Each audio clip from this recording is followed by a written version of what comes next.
Hey guys! Tonight, we won't be climbing the shimmering slopes of Mount Olympus. We're not visiting with gods draped in gold or goddesses who quarrel over golden apples. Instead, we're going somewhere deeper, somewhere darker, down into the heart of a sun-drenched island, to a place where the halls have no windows, and the corridors twist back on themselves in an endless, stony silence. It is a place built from a king's shame and a craftsman's genius, a place where the roar of a cursed monster echoes in your memory, and where a hero is defined not just by his strength, but by the promises he breaks and the sails he forgets to change. If this kind of storytelling helps you unwind, feel free to like the video and subscribe, but only if it truly brings you peace. And perhaps let me know in the comments what time it is where you are. It's always a comfort to know we are all drifting off together under the same quiet sky. So get comfortable, let the world settle around you, and allow the noise of your day to fade. Tonight, we journey into the labyrinth. Our story begins not in the dust and clamor of mainland Greece, but on an island cradled by the deep blue of the Aegean, so vast and serene it feels like a continent of its own. This is Crete. Imagine it, if you will, under the warmth of an ancient sun.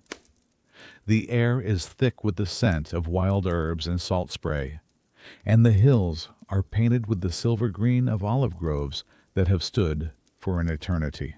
This was the heart of the Minoan civilization, a world that hummed with a different kind of energy than the warrior cities of Mycenae or Athens. The Minoans were not builders of great walls. They did not need them. Their walls were the waves, their fortress the sea itself. Their ships, sleek and swift, were the masters of this sea, carrying pottery, saffron, and wine to lands as far as Egypt and the Levant. They were a people of the ocean, their lives dictated by the rhythm of the tides and the patterns of the stars. And at the center of this vibrant world was a palace, a place of legend even then. Knossos. It was not a fortress in the way we might imagine, bristling with towers and battlements.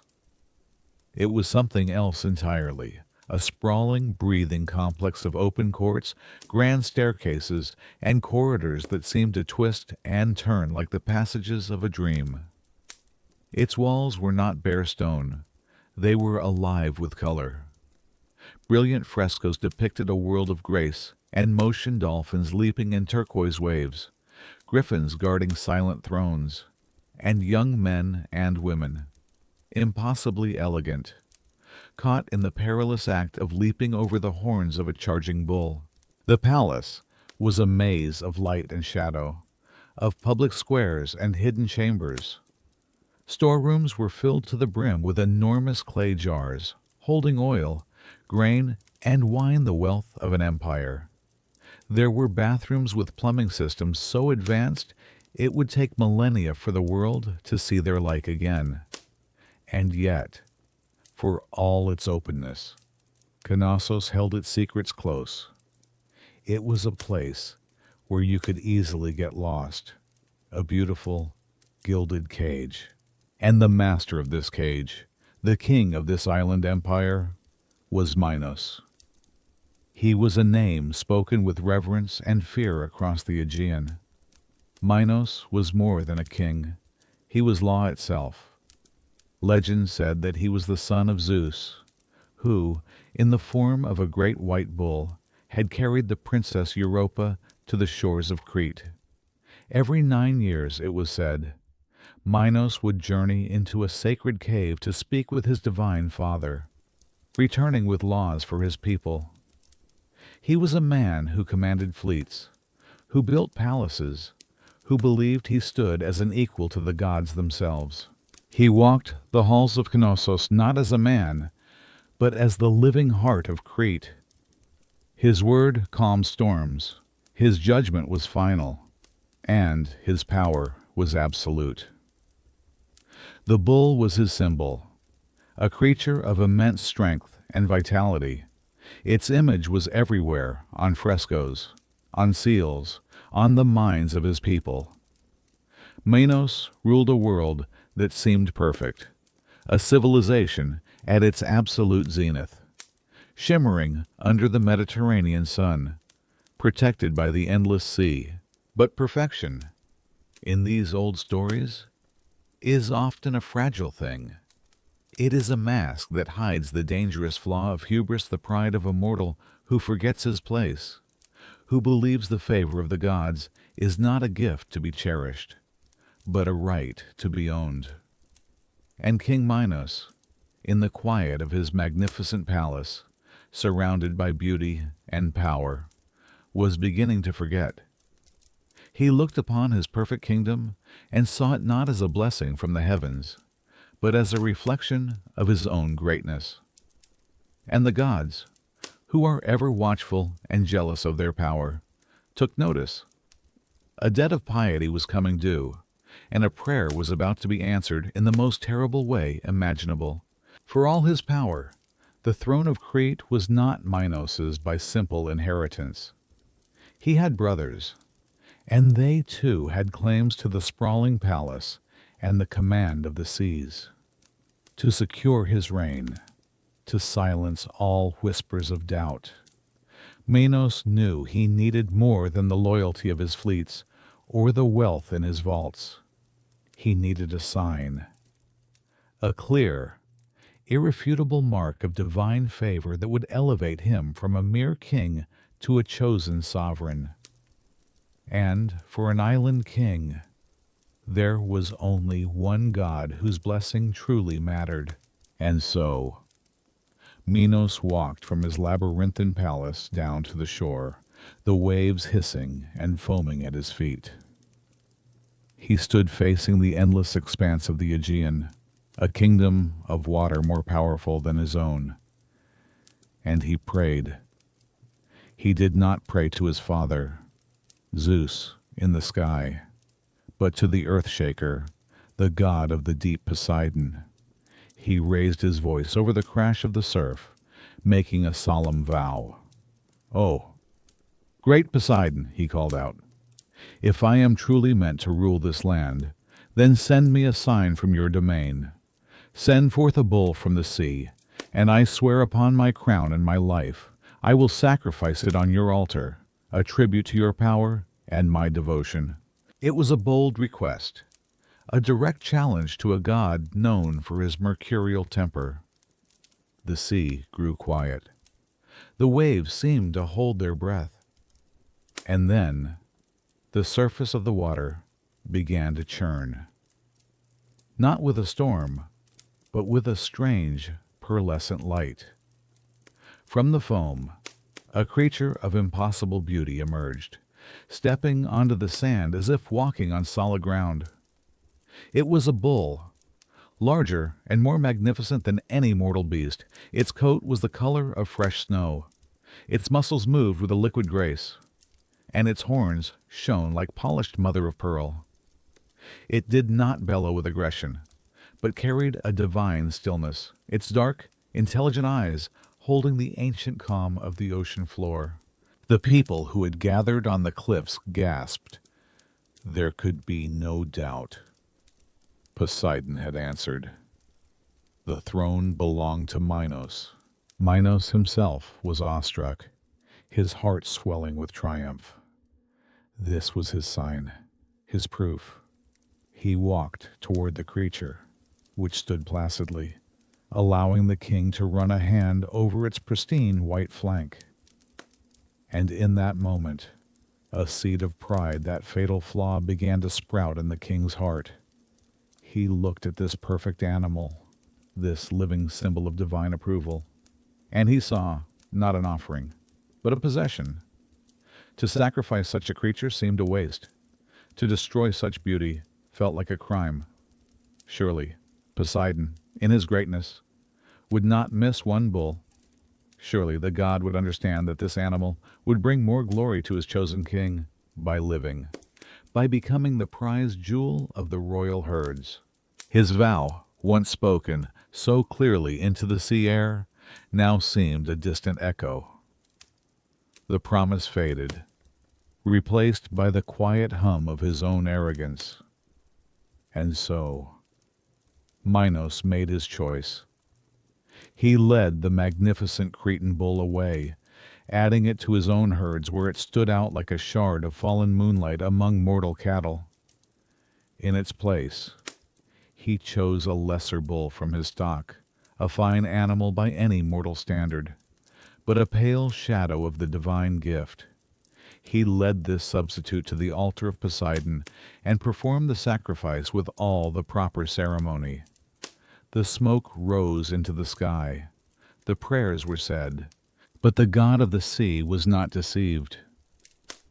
An oath made to a god is not a negotiation.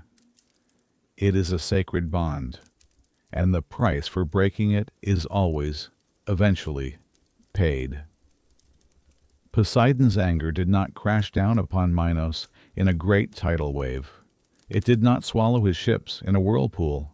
No, the god's revenge would be quieter, more personal, and infinitely more cruel. He would not destroy Minos' kingdom, but the peace within his home. He would turn the king's pride into a source of unspeakable shame, crafting a punishment that would be whispered in horror for centuries to come. The god was patient. He would wait. In the palace of Knossos, the days that followed the broken vow were much like the ones before. The sun still warmed the terracotta walls. The ships still returned with holds full of treasure. And King Minos still sat upon his throne, confident in his power. The beautiful white bull, a living testament to his supposed divine favor, grazed peacefully in the royal pastures, a jewel among common beasts. All seemed well. But the anger of a god, once invoked, does not simply vanish. It seeps into the foundations of a house, silent and patient, waiting for the right moment to bloom into tragedy. The vessel for Poseidon's revenge was not the king himself, but his queen, Pasiphae. She was no ordinary mortal. She was the daughter of Helios, the god of the sun, and the nymph Perse. Fire and light flowed in her veins. She was a woman of immense dignity, her presence as radiant as her lineage, a fitting partner for the mighty king of Crete. She had given Minos children, managed the great household of the palace, and stood beside him as a symbol of the kingdom's stability and grace. But slowly, insidiously, a shadow began to fall upon her heart. It began as a strange curiosity. Her gaze would drift from the palace windows towards the fields, seeking out the form of the white bull. At first, she admired it as anyone would for its otherworldly beauty, its powerful form. But soon, admiration curdled into something else, an obsession. The thought of the bull began to consume her waking moments and haunt her dreams. She would walk the palace corridors, her mind 1,000 miles away, replaying the image of its snow-white hide, the curve of its pearlescent horns. The conversations of her handmaidens became a meaningless buzz. The laughter of her own children, a distant echo. Even the touch of her husband, King Minos, felt cold and hollow. Her world, once so vast and full of light, had shrunk to a single, tormenting point, a maddening, unnatural desire for a beast. This was Poseidon's curse, a masterpiece of divine cruelty. It was not a swift punishment, but a slow, psychological unraveling. Pasiphae was trapped in a prison of her own mind, consumed by a love that was both overwhelmingly powerful and deeply shameful. She would spend hours at the edge of the pastures, hidden behind olive trees, just to watch it graze. To her, it was no longer just a bull. It was a god, a vision of perfection, the only thing in the world that seemed real. She felt a desperate, aching loneliness, isolated by a passion no one on earth could ever understand. She fought it. She must have prayed to every god she knew, begging for release. She must have tried to fill her days with duties, with weaving, with anything to distract her from the horrifying pull of her own heart. But a god's curse is not a fleeting thought. It is a fundamental rewriting of the soul. Her dignity was eroding, her reason was fraying, and her desperation was growing into a force as powerful as the curse itself. She knew she could not endure it. One way or another, this torment had to end.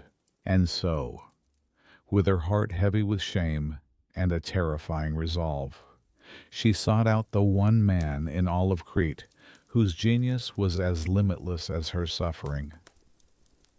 A man who could build wings to fly, who could craft statues that moved. A man who saw the world not as it was, but as it could be. She summoned Daedalus, the master craftsman, the Athenian exile whose mind was a labyrinth of impossible inventions. She would confess her monstrous secret to him, and beg him not for a cure, but for a solution. A terrible, ingenious, and fateful solution. Daedalus came when the queen summoned. He was, after all, a guest in Crete, a brilliant, celebrated guest, but an exile nonetheless, having fled his native Athens under a cloud of suspicion. He owed his safety and his workshop to the patronage of King Minos and his queen. He entered her private chambers expecting a commission, perhaps a set of intricate jewelry that mimicked the dance of bees, or a clever toy for the royal children that could move on its own. He was a man of logic, of gears and levers, of elegant solutions to physical problems. He was not prepared for a problem of the soul. Pasiphae, her regal composure shattered, her eyes wild with a feverish light, confessed her secret. The words must have tumbled out in a torrent of shame and desperation, a story so monstrous it defied reason. She spoke of the god's curse, the maddening desire, and the white bull that haunted her every waking thought. And then she made her request, a request that made the master craftsman's blood run cold. She did not ask for a potion to cure her, or a prayer to appease the gods. She asked him to build her a bridge to her own damnation. She wanted him to use his unparalleled genius to create a deception, a work of artifice so perfect it could trick a divine beast. Daedalus was horrified. This was not craftsmanship, it was blasphemy. A perversion of his art, designed to facilitate an act that defied nature itself. But what could he do? He was a foreigner, living on the mercy of the crown. To refuse the queen was to invite her wrath, and he knew that a woman consumed by such a curse would be capable of anything. To agree was to become an accomplice to this divine tragedy. Trapped between a mad queen and an angry god, Daedalus chose the path that would, at least, keep him alive. He retreated to his workshop, the place of his genius, which now felt like a prison. In the quiet of the night, surrounded by the familiar scent of cedar wood and hot metal, he began his terrible task. His hands, which had crafted wonders, now worked with a grim purpose. He built a frame of lightwood, shaping it into the gentle curves of a heifer. He planed and sanded each piece until it was perfectly smooth, his mind lost in the geometry of the problem, perhaps as a way to escape the horror of its purpose. He worked for weeks, his artistry a terrible paradox. He carved a head so lifelike it seemed to breathe, with eyes of polished obsidian that seemed to hold a placid, bovine innocence. He then stretched a fresh cowhide over the frame, stitching it with such skill that the seams were invisible.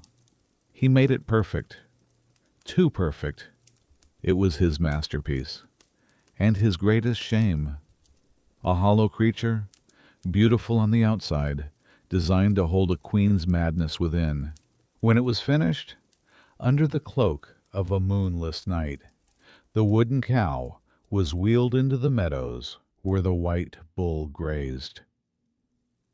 It stood there in the tall grass, a silent, flawless lie.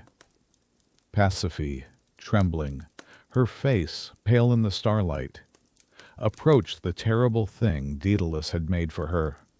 A small door, hidden in the flank, was opened. She stepped inside, and the door was closed behind her.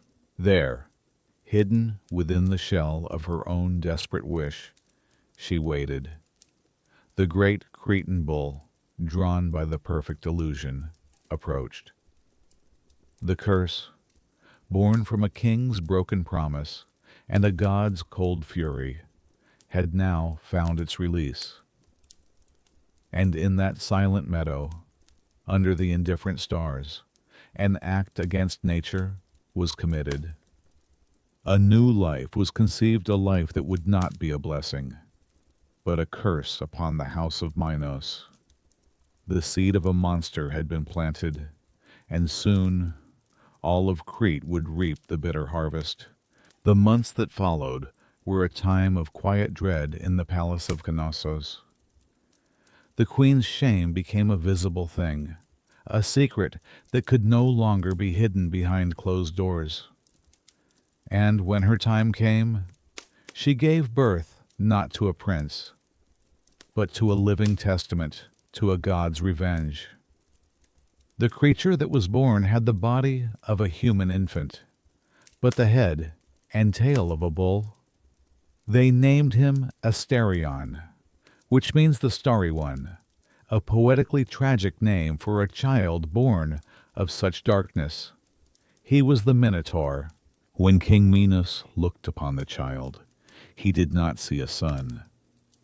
He saw his own sin made flesh. He saw Poseidon's mocking laughter and his wife's unspeakable disgrace.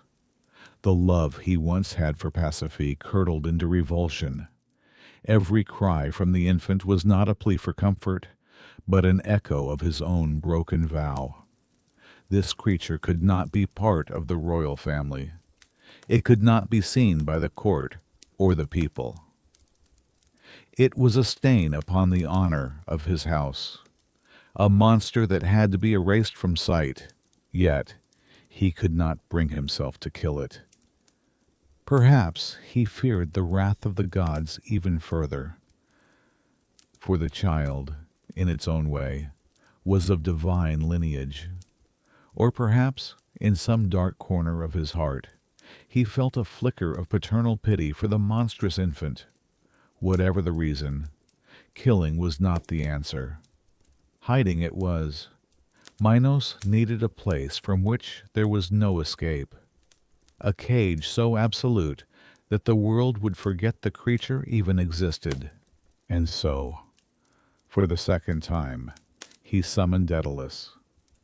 The craftsman, who had lived in quiet terror since his part in the creature's conception, was brought before the furious and humiliated king.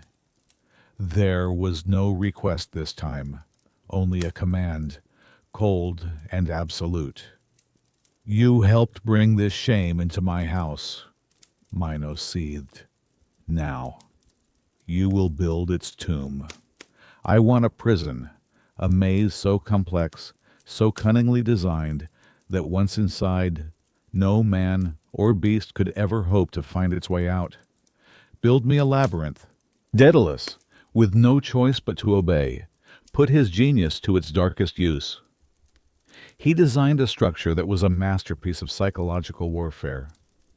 It was a sprawling complex of winding passages, halls that spiraled into nothing, and staircases that led only back to where they began. There was no map, no logic, no center you could easily find, and no exit you could ever retrace. It was a building designed to shatter the mind, to drain hope, and to turn direction into a meaningless concept. It was an architectural riddle with no answer. The labyrinth was built in the shadows of the palace of Knossos, a monument to a king's shame.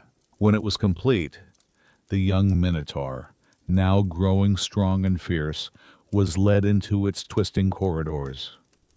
The heavy stone doors were rolled shut behind it, and the sound echoed like the closing of a tomb. The creature was alone, plunged into an artificial darkness, with only the endless repeating patterns of the stone walls for company. Its cries of confusion and rage, the lonely bellows of a creature that knew neither mother nor father, echoed from deep within the earth. Crete now had a dark, beating heart, hidden from the world.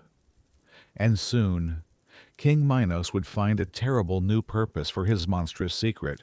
For years, the labyrinth remained a secret, a hidden wound in the heart of Crete. The Minotaur lived and grew in the darkness, and the world outside remained ignorant of its existence. King Minos had a human son, a true heir named Androgeos, who was everything the Minotaur was not.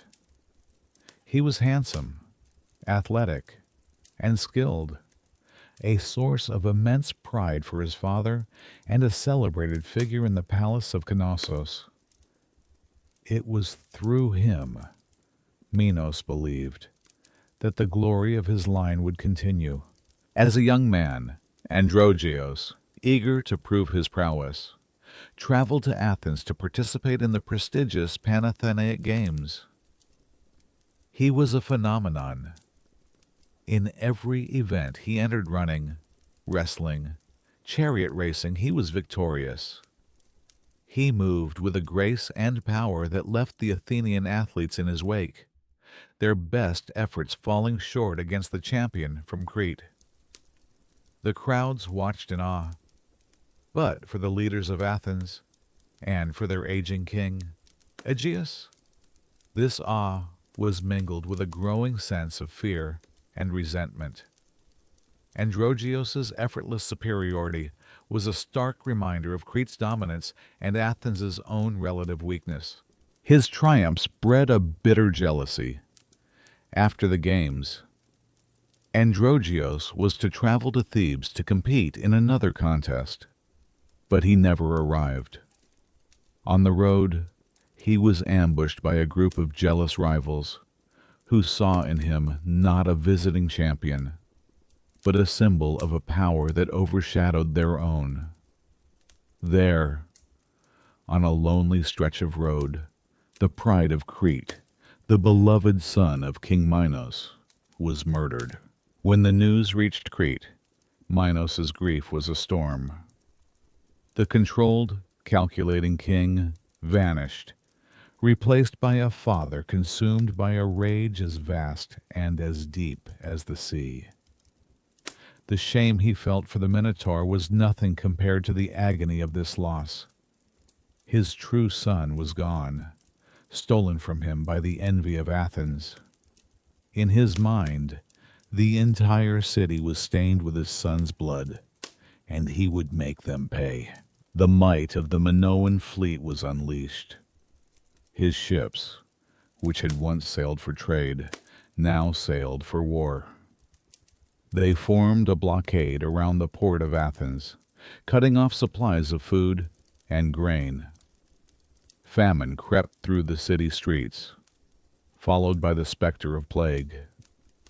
The gods, siding with the aggrieved king Minos, seemed to turn their backs on Athens. The city withered under the relentless siege, its people starving and desperate.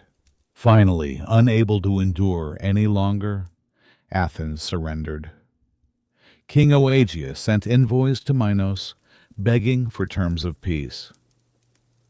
Minos, his heart hardened by grief, delivered a punishment of unimaginable cruelty. It was a price designed not just to end the war, but to inflict a slow, bleeding wound upon the soul of Athens for generations to come. The terms were these: every 9 years, Athens would gather its 14 most promising children, 7 of its finest youths, and 7 of its most beautiful maidens. They would be put on a ship with a black sail, a symbol of the funereal voyage from which there was no return. This living tribute would be sent to Crete, not to be enslaved, but to be sacrificed.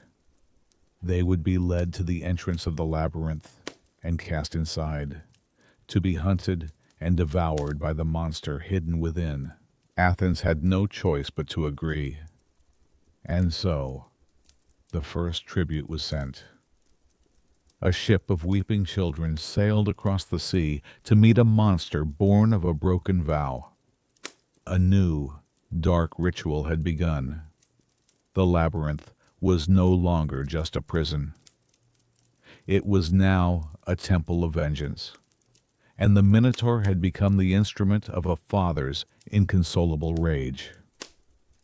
A debt of blood had been incurred, and now it would be paid, again and again, with the lives of the innocent. Twice the black-sailed ship had made its sorrowful journey from Athens to Crete. Twice 14 young lives had been sacrificed to the darkness beneath Knossos. 18 years had passed, and the tribute had become a scar on the city's soul, a ritual of grief that reopened with every passing cycle. Now, the time for the third tribute was approaching. A shadow of dread fell over Athens as families prayed that the lottery of death would not choose their children. The city was prosperous. Its walls were strong, but it lived with a secret shame, a debt paid in the blood of its young. Into this city of quiet despair had recently come a new hope. A young man named Theseus, who had grown up in a distant land, had journeyed to Athens and proven himself to be the long-lost son and heir of the aging king Aegeus. He was already a hero. On his road to Athens, he had single-handedly cleared the dangerous coastal path of its legendary brigands. He had defeated Siren, who kicked travelers off cliffs, and Procrustes, the twisted innkeeper who stretched or shortened his guests to fit a cruel iron bed. He arrived in Athens, not as a boy, but as a seasoned champion, his name already whispered with awe. There was a reason for his extraordinary strength. It was said his mother, Aethra, had lain with 2 beings in one night, the mortal king Aegeus, and the immortal god of the sea, Poseidon. Theseus was a child of 2 worlds, possessing the lineage of a king and the divine spark of a god. It gave him a courage and a strength that set him far apart from other men. He saw the fear in his father's eyes as the day of the tribute drew near. He watched as the citizens of Athens wept, their helplessness a poison in the air. He could not bear it. He, a hero, a prince, the son of a god, could not stand by while his people suffered under this cruel yoke. This was not justice. It was tyranny, As the lots were being drawn to select the 7 youths and 7 maidens, Theseus stepped forward. His voice, clear and strong, cut through the somber silence. He declared that no lots would be drawn for him. He would go to Crete as one of the 7 youths. He would volunteer. A gasp rippled through the crowd. King Aegeus rushed to his side, begging him not to throw his life away. He was the heir, the future of Athens. But Theseus was resolute. He stood before his father and the people, and he made a vow. "I will not go as a sacrifice," he proclaimed. "I will go as a champion. I will enter the labyrinth. I will face this monster, and I will put an end to it. This tribute will not be paid again." His words sent a shock wave of disbelief and fragile hope through the city. For 18 years, they had only known despair. Now, this young prince, their newfound hero, was offering them a future free from fear. King Aegeus, torn between a father's terror at losing his only son and a king's admiration for such bravery, finally, reluctantly, agreed. The fate of Athens, it seemed, would now rest on the shoulders of this one young man. The black-sailed ship would have its 14 passengers as decreed, but this time, among the victims, there would be a hero. And for the first time in a long time, the prayers of the Athenian people were not just pleas for mercy, but prayers for a miracle. The day of departure arrived like a slow-moving cloud, casting a pall over the sun-lit city of Athens. At the harbor, a crowd had gathered, their faces a mixture of sorrow, resignation, and a new, terrifying flicker of hope. There stood the ship, its mast tall and proud, yet it bore a sail the color of midnight. For 18 years, that black sail had been a flag of surrender, a shroud that promised a one-way journey into darkness. It was the symbol of Athens's grief. The 14 tributes, 7 young men and 7 maidens, stood together, their fine clothing doing little to hide their fear. But this time, one of them stood apart. Theseus, his shoulders set with resolve, looked not like a victim, but a warrior preparing for his greatest trial. His father, King Aegeus, was there, his face etched with a grief so profound it seemed to have aged him a decade in a single day. He leaned heavily on his staff, his eyes fixed on his son, his only heir, whom he was now sending into the maw of a monster. He embraced Theseus, a father's desperate, clinging hug, whispering words of caution and love. He could not stop his son from going, but he could hold on to a fragile sliver of hope for his return. "My son," Aegeus said, his voice trembling, "I cannot bear the thought of this black sail being the last thing I ever see of you." He then presented Theseus with another sail, folded neatly, its cloth as white and pure as a dove's wing. "Take this with you," he pleaded. "Let the black sail be for the journey out a sign of our sorrow and submission to Crete. But if the gods are merciful, if you succeed in your impossible quest, I beg of you, do not forget. As you sail for home, take down the black sail and raise this white one in its place." Theseus took the folded cloth, its clean weight a stark contrast to the grim reality of his mission. He looked into his father's tear-filled eyes and made his promise. "I will not forget, Father. When you see this ship again, it will be bearing a white sail against the blue sky. It will be the first sign you see of my victory. Watch for it. It will tell you that the monster is dead and that the tribute is over, forever." Aegeus nodded, though his expression remained fraught with terror. The promise was made. The farewells were complete. Theseus boarded the ship, giving one last reassuring look to his father before turning his gaze toward the open sea. The heavy oars dipped into the water, and the ship began its slow, funereal procession out of the harbor. The crowd watched in silence, their hopes and fears following the vessel as it grew smaller and smaller. King Aegeus did not leave. He climbed the high cliffs of the Acropolis, a lonely figure silhouetted against the sky, and he watched. He watched until the ship, with its sail like a tear in the fabric of the horizon, finally vanished from sight. And there he would wait, day after day, his old eyes scanning the sea, praying for the return of a ship bearing a sail as white as his hope.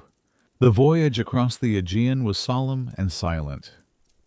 The 14 Athenians, bound by a shared, dreadful fate, watched their homeland fade into the sea mist behind them.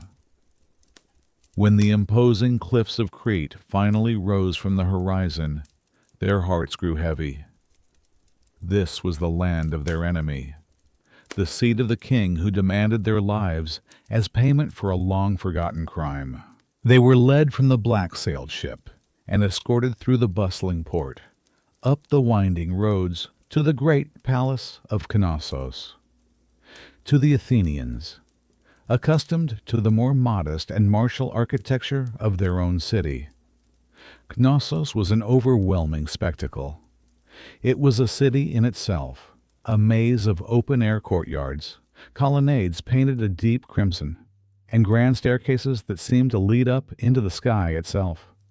The walls were alive with paintings of charging bulls, lithe dancers, and strange, griffin-like beasts. It was a place of dazzling beauty, but it felt alien, its power unsettling. There was no warmth in its grandeur, only a sense of absolute, unchallengeable authority. The tributes were brought into the throne room, a vast hall where the light struggled to pierce the shadows. There, upon a throne of carved stone, sat King Minos. He was older now, his beard streaked with gray, but his eyes held the same cold fire of command. He looked down upon the 14 young Athenians, not with overt cruelty, but with a distant, chilling indifference. To him, they were not people. They were merely the embodiment of a debt, the final, living payment for the son he had lost so long ago. But someone else was watching from the shadows of the throne. His daughter, the Princess Ariadne. She sat beside her father, a silent figure draped in fine linen, her dark hair intricately braided with pearls. She had grown up in this palace, walked these twisting corridors her entire life. She knew the secrets the vibrant frescoes concealed. She had heard the distant, mournful roars that sometimes echoed from beneath the palace on still nights. She knew of the monster in the maze, her half-brother, the symbol of her family's deep and lasting shame. She had watched 2 previous groups of Athenian tributes arrive, her heart filled with a helpless pity. This time, however, was different. As her gaze passed over the faces of the doomed youths, it stopped. Her eyes met those of Theseus. She saw the others, their heads bowed in fear or resignation. But in his, she saw something else. There was no pleading, no despair. There was defiance, a steady, burning resolve that seemed to challenge the very authority of her father's throne. He looked at her, not as a captive pleading for his life, but as an equal. In that one prolonged glance, something shifted within Ariadne's soul. It was as if she had spent her life in a dimly lit room, and someone had suddenly thrown open a window to the sun. This man was not meant to be food for a monster. He was a hero. And in an instant, a desperate, reckless love bloomed in her heart. It was a love that was also a rebellion. A love for him was a betrayal of her father, her kingdom, and everything she had ever known. Her mind raced. She saw the path that lay before him, the dark, winding passages of the labyrinth, the inevitable, bloody confrontation, and a lonely death. She could not bear it. Her pity for the tributes of the past now sharpened into a fierce determination to save this one. She would not be a passive observer to this tragedy. She would be an actor. She would defy the king, her father. She would challenge the fate that had been decreed. She knew she could not do it alone. She needed a plan, a clever one. And in all of Crete, there was only one mind capable of outwitting the labyrinth. The very same mind that had designed it. As she sat there, silent and composed under her father's cold gaze, Ariadne made her choice. She would risk everything. Tonight she would seek out the master craftsman, Daedalus. That very night, as the palace of Knossos slept under a blanket of stars, Ariadne slipped from her chambers. She moved like a ghost through the familiar corridors, her heart pounding with a rhythm of fear and resolve. She made her way to the workshops of Daedalus. She found the old craftsman there, working late by the light of a single oil lamp, his hands still busy, as if trying to build away the memories of the terrible things they had created. She stood before him, the princess and the inventor, two souls bound by the palace's dark secret. She confessed her plan, her voice a desperate whisper. She spoke of the Athenian hero, her love for him, and her refusal to see him sacrificed. Daedalus listened, his old eyes filled with a deep weariness. He had built the prison for the monster. His genius was the bedrock of this whole tragedy. Perhaps in Ariadne's plea, he saw a chance, however small, to undo a fraction of the horror he had helped set in motion. He knew a sword alone would be useless. To kill the Minotaur was one thing, but to escape the labyrinth was another. The maze did not just trap the body, it trapped the mind. It was designed to erase memory, to dissolve all sense of direction until one wandered in maddening circles, eventually succumbing to exhaustion or to the beast itself. There is only one way, he finally whispered to the princess, his voice dry as dust. He handed her two things. The first was a fine, sharp sword, its edge gleaming in the lamplight. The second was something far more mundane, and far more important, a simple ball of linen thread. Tell him, Daedalus instructed, to tie the end of this thread to the entrance door. He must let it unspool behind him as he walks, never letting it go. It is the only thing that can guide him back out of the darkness, armed with the tools of salvation. Ariadne then sought out Theseus. She found him in the guarded quarters where the tributes were being held for their final night. She bribed a guard with a golden ring, slipping into the torchlit chamber where the young Athenians huddled together in shared terror. Theseus, however, was not huddled with them. He sat apart, his gaze fixed on the shadows, his mind already in the maze. When he saw her, he rose to his feet, wary. Why was the princess of Crete seeking him out in the dead of night? Ariadne wasted no time.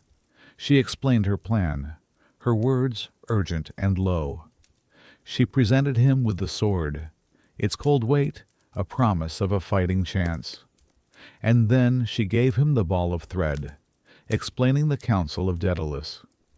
"This," she said, pressing the simple, soft ball into his hand, "is more important than the blade.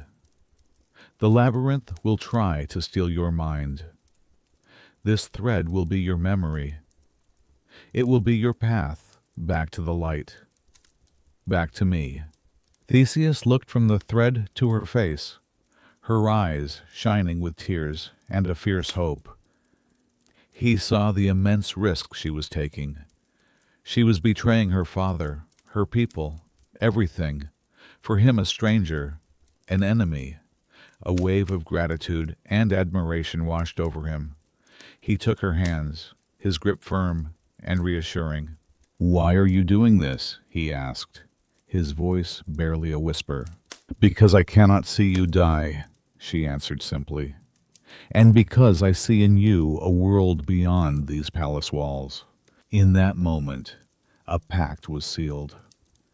"If I survive this," Theseus vowed, his voice now filled with a new, personal determination. "If I slay the beast and walk out of that maze alive, I will not leave you here. I swear it. I will take you with me, away from Crete. You will be my bride and the queen of Athens." Ariadne's heart soared. She had placed her faith in a hero, and he had not failed her. They parted as silently as they had met, just before the first hints of dawn began to gray the sky. Ariadne returned to her chambers, her fate now completely tied to the man she had just saved. And Theseus, clutching the sword and the thread, was no longer just a tribute waiting for doom. He was a champion, armed with a blade, a plan, and a promise. He was ready for the darkness.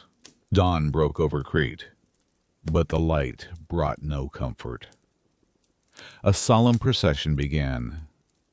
The 14 Athenian tributes, their faces pale and drawn, were led from their quarters through the palace grounds.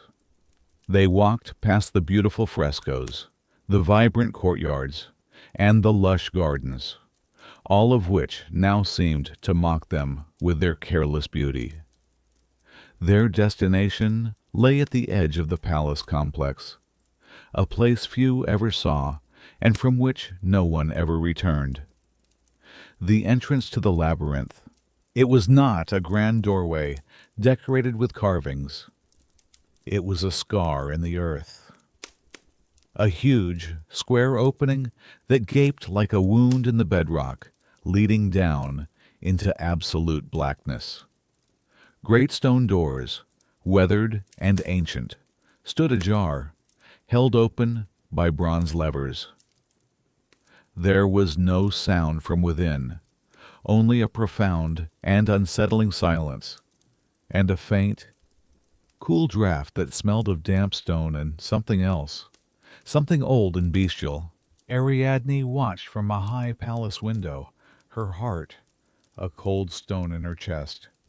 She saw Theseus, standing tall among the others. Their eyes met one last time across the distance, a silent, desperate exchange of hope and fear. Then the guards motioned for the tributes to enter. One by one, the terrified Athenians began their descent into the gaping maw. As Theseus reached the threshold, he paused. While the guard's attention was elsewhere, he knelt, pretending to adjust his sandal. In that brief moment, his fingers worked quickly, tying the end of Ariadne's linen thread securely to the base of the heavy doorpost.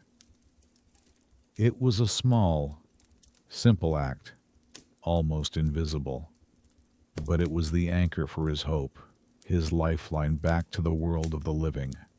He let the ball of thread rest in a small pouch at his side, and then, with a final, deep breath, he stepped across the threshold and into the darkness. The great stone doors groaned as they were rolled shut, the sound echoing down the passageway before sealing them in. The sliver of daylight vanished, plunging them into a darkness so complete it felt like a physical weight. The air was cold and still, thick with the smell of decay. For a long moment, the only sound was the frantic, shallow breathing of the 14 tributes. Theseus was the first to move. He allowed his eyes to adjust, but there was little to see. Faint, ghostly light filtered down from unseen ventilation shafts high above, casting long, distorted shadows that seemed to writhe and twist on the stone walls. The passage before them was wide enough for 2 people abreast, its walls smooth and cold to the touch. "Stay close to me," he whispered, his voice startlingly loud in the oppressive silence. He took the lead, holding his sword, not yet drawn, in one hand. In the other, he could feel the gentle, reassuring tug of the thread as it began to unspool from the pouch at his side. They walked. The labyrinth was not a simple series of turns. It was a work of maddening genius. Passages sloped downwards, only to rise again. Corridors forked and branched, but some would lead to dead ends, while others would circle back in ways that defied logic.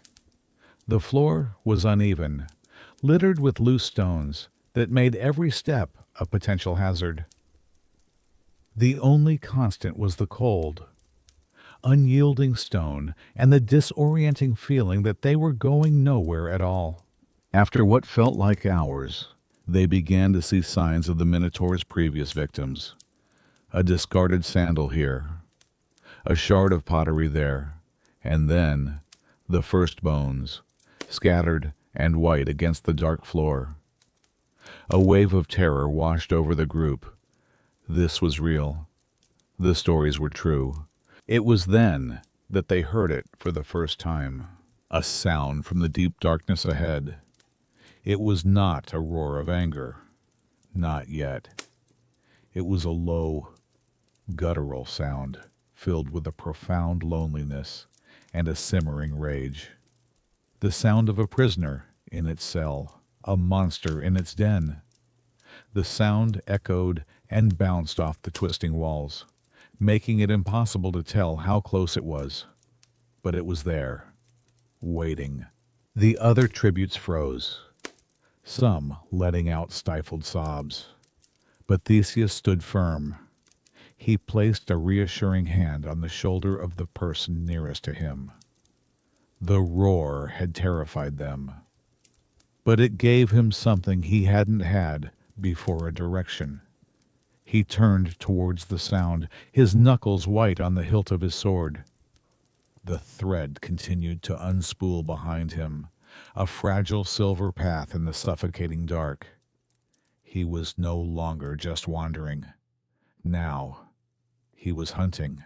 The roars grew louder, no longer distant echoes, but a raw, physical presence that vibrated through the stone floor.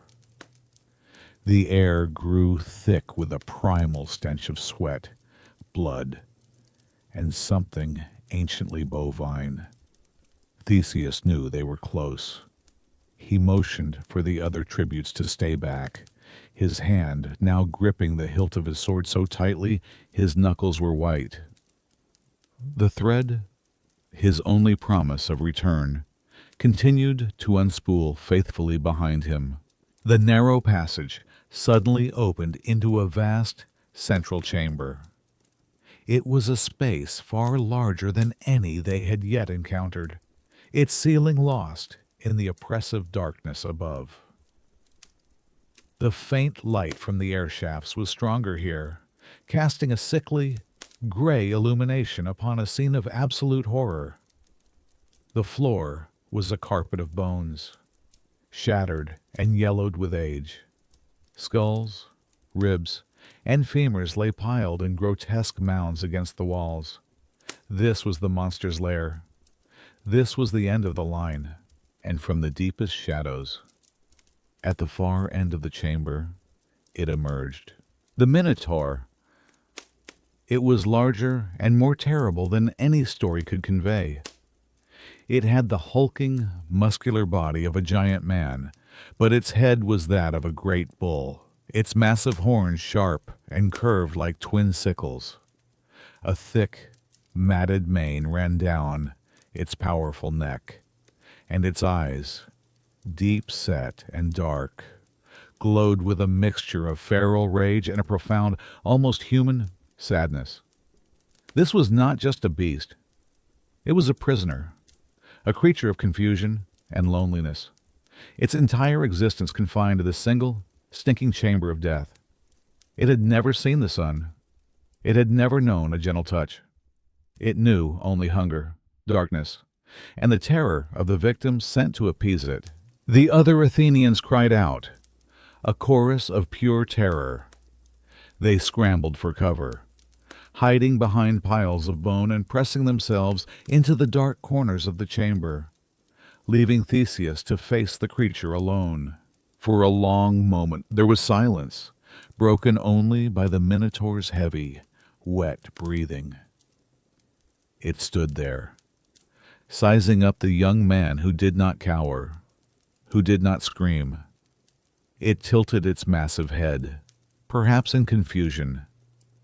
All the others had been paralyzed by fear. This one stood his ground, a small, defiant flame of life in a cavern of death. A sword gleamed in his hand. This was not a sacrifice. This was a challenge. With a deafening roar that shook the very stones of the labyrinth, the Minotaur charged.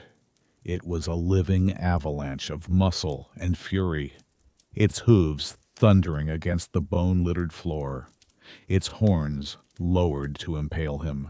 Theseus did not meet the charge head-on. That would be suicide. He waited until the last possible second, and then, with the grace of a dancer, he sidestepped. The Minotaur, unable to stop its own momentum, crashed into the far wall with a sound like a rock slide. The chamber trembled. Before the beast could recover, Theseus lunged, his sword flashing. He slashed at its flank, a deep cut that drew a gout of dark blood.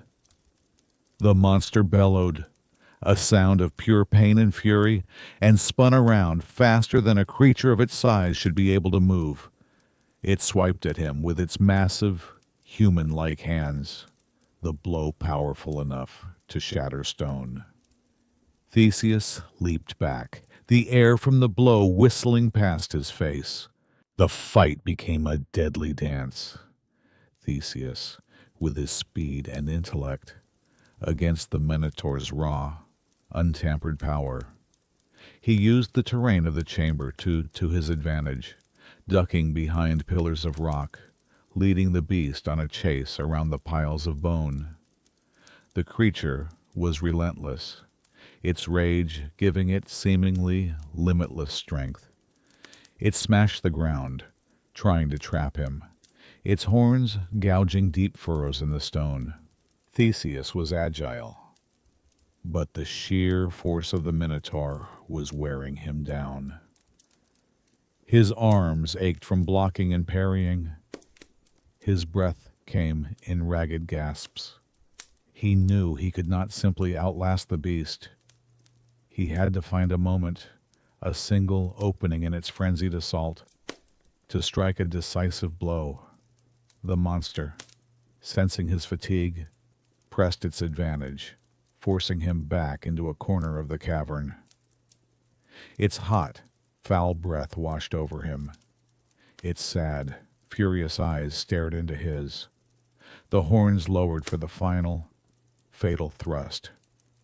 There was nowhere left to run. Trapped. With the Minotaur's horns just inches from his chest, Theseus felt a strange calm settle over him. This was the moment of truth, the final test. He could see the rage in the creature's eyes, but beneath it, he could also see a lifetime of suffering. As the beast lunged for the final time, he did not try to push it back. Instead, he channeled all of his remaining strength into his legs. At the very last fraction of a second, he dropped and rolled to the side. The Minotaur, committed to its powerful charge, could not stop. Its massive horns, aimed for Theseus's heart, drove deep into the stone wall behind where he had been standing. The impact sent shudders through the entire chamber. For a crucial moment, the monster was stuck, its head wedged in the rock, bellowing with fury and frustration as it struggled to pull itself free. This was the opening Theseus had been waiting for. He rose to his feet, ignoring the searing pain in his muscles. He was no longer just the son of Aegeus, the mortal king. He felt a surge of power from his other father, the god of the sea. The salt of the ocean seemed to fill his veins. With a cry that was both a prayer and a war cry, he leaped onto the creature's back. He grabbed its thick, matted mane with one hand to steady himself, and with the other, he raised Ariadne's sword high. He plunged the blade down, deep into the monster's powerful neck, just at the base of its skull. There was no triumphant roar. The bellowing stopped, replaced by a shuddering, guttural gasp. The great body went rigid. The struggles ceased. The Minotaur sagged, its horns pulling free from the wall as its life force drained away. It sank to its knees, its massive head bowed as if in prayer. A long, shuddering sigh escaped its lips, a sound not of rage, but of release. Then, with a final, heavy thud, the creature collapsed onto the stone floor and was still. Silence. A profound, ringing silence fell over the chamber. The monster that had haunted Crete for a generation was dead. The curse was broken. Theseus slid from its back, his legs barely able to support him. He stood there, leaning on his sword, his body trembling with exhaustion and adrenaline. He looked down at the slain beast. In death, it looked less like a monster and more like a tragic, misshapen child, finally at peace. The sadness he had seen in its eyes was gone, replaced by a vacant stillness.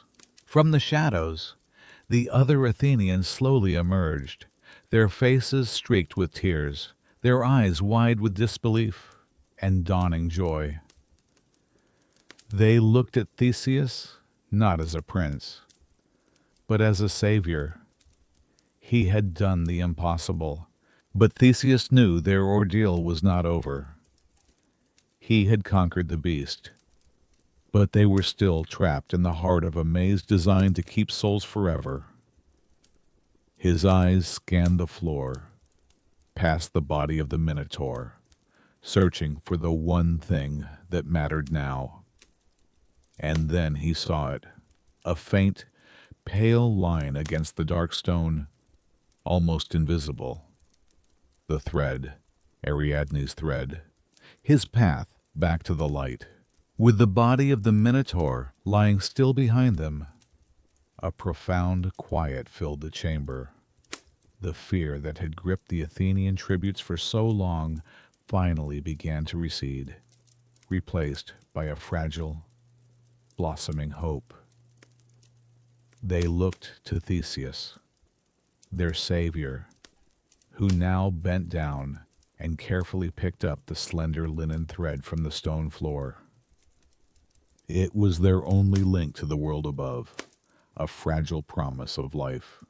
"Stay with me," he said, his voice steady despite his exhaustion. "The monster is dead, but we are not free yet."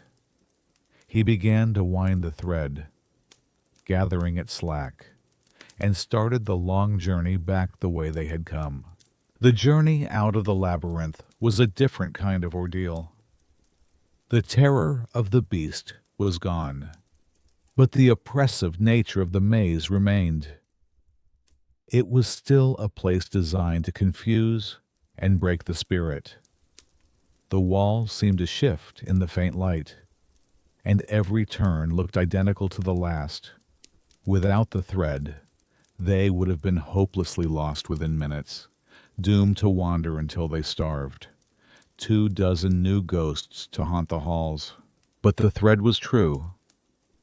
It was their guide, their memory, their anchor to reality in a place that had none. Theseus led them on, his focus absolute, winding the thread back into a ball, reversing the path he had so carefully laid. They walked past the same strange rock formations, the same dark corners, the same branching passages. But now, instead of leading them deeper into despair, each step was a step closer to life.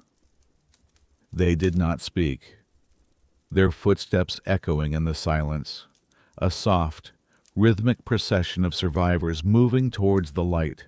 After what felt like an eternity, a change in the air became perceptible. The damp, stagnant chill began to give way to a fresher, warmer breeze. A new scent reached them, not of dust and decay, but of salt and night-blooming flowers. And ahead, in the distance, they saw it a faint, rectangular shape of a different kind of darkness. The open doorway. They broke into a stumbling run, their last reserves of energy propelling them forward. They burst out of the mouth of the labyrinth and into the cool Cretan night. The stars were scattered across the sky like a king's jewels, and the moon cast a gentle, silver light upon their faces. They gasped, breathing in the free air as if for the first time. They had survived. A figure emerged from the shadows of the olive trees. It was Ariadne, her face pale with anxiety. When she saw Theseus, alive and whole, leading his people out of the maze, a sob of pure relief escaped her lips. She ran to him, and they embraced a brief, desperate confirmation that their impossible plan had worked. But there was no time for celebration. "We must go, now," she urged, her voice low and urgent. "Before the palace discovers the monster is dead." She led them, not back through the main grounds, but along a secret, winding path that led down to the harbor. They moved in silence, sticking to the shadows, their hearts pounding with a new kind of fear, the fear of being caught. They reached the docks where their black-sailed ship bobbed gently in the water. But before they could board, Theseus had one last task. To prevent King Minos' fleet from pursuing them, he and his men moved swiftly and silently among the moored Cretan warships. With augers they had brought, they drilled holes beneath the waterline of the mighty vessels, crippling the fleet without a single shout or clang of a sword. It was a cunning, silent act of sabotage that would ensure their escape. With their work done, they boarded their own ship. Theseus, the 13 other surviving Athenians, and the princess who had betrayed her kingdom for them. The sails were hoisted, catching the gentle night breeze, and the ship slipped out of the harbor as silently as a departing spirit. They had done it. They had faced the monster, escaped the maze, and were now sailing for home, leaving the island of Crete and its sleeping, defeated king in their wake. The ship sailed through the night, a lone, dark shape on the vast, glittering expanse of the Aegean. Behind them, the island of Crete, with its terrifying secrets and its wounded king, faded into the darkness. On board, a strange and fragile quiet had settled. The frantic energy of the escape had subsided, leaving in its wake a profound, bone-deep exhaustion and the slow, dawning realization of what had just occurred. They were free. They were alive. As the first hints of dawn began to soften the eastern sky, painting the horizon in pale shades of rose and gold, the survivors began to stir. They were not the same 14 children who had been sent from Athens as a living sacrifice. They were changed, each marked in their own way by the ordeal. Some of the rescued maidens sat huddled together, wrapped in cloaks, their eyes wide as they watched the sun rise for what felt like the first time. It was a sight they never expected to see again, and its beauty was so intense it brought tears to their eyes. Others, the young men, stood by the ship's railing, staring back in the direction of Crete, their faces grim, as if unable to believe they had truly escaped its grasp. Theseus stood at the helm, his hand resting on the tiller, guiding the ship through the calm morning waters. He had not slept. The adrenaline of the fight and the escape still coursed through his veins, but beneath it, a great weariness was setting in. He watched the sun climb higher, its warmth on his face a welcome balm. He had faced the monster, a creature of divine curse and raw power, and he had won. He had led his people out of the darkness. The weight of that achievement felt immense, heavier even than the labyrinth stones. He felt the gazes of the others on him, gazes of awe, of gratitude, of an almost religious reverence. He was their hero, their savior. And yet, his mind kept replaying the final moments of the Minotaur, its pained, shuddering sigh, the sad stillness of its great body. He had slain a monster, but he had also killed a captive. A short distance away, Ariadne sat apart from the others, wrapped in a cloak Theseus had given her. She did not look forward, toward the promise of Athens. She looked back, at the now invisible island that had been her home. For her, this sunrise was not one of pure joy, but one of profound and complex loss. She had saved the man she loved, but she had betrayed her father and her entire world. The familiar halls of Knossos, the faces of her handmaidens, the scent of the Cretan air, all of it was gone, sacrificed for a future she could not yet see. She had chosen love, but in doing so, she had made herself an exile. When Theseus looked at her, he saw not just the princess who had saved him, but a reflection of his own isolation. He too was a prince without a home until he reached Athens, and she, a princess who could never return to hers. Their fates were now bound together, adrift on the open sea, somewhere between a cursed past and an uncertain future. As the sun climbed higher, warming the wooden deck of the ship, the spell of the silent dawn began to break. The survivors, who had been lost in their own private worlds of relief and trauma, slowly began to find their voices again.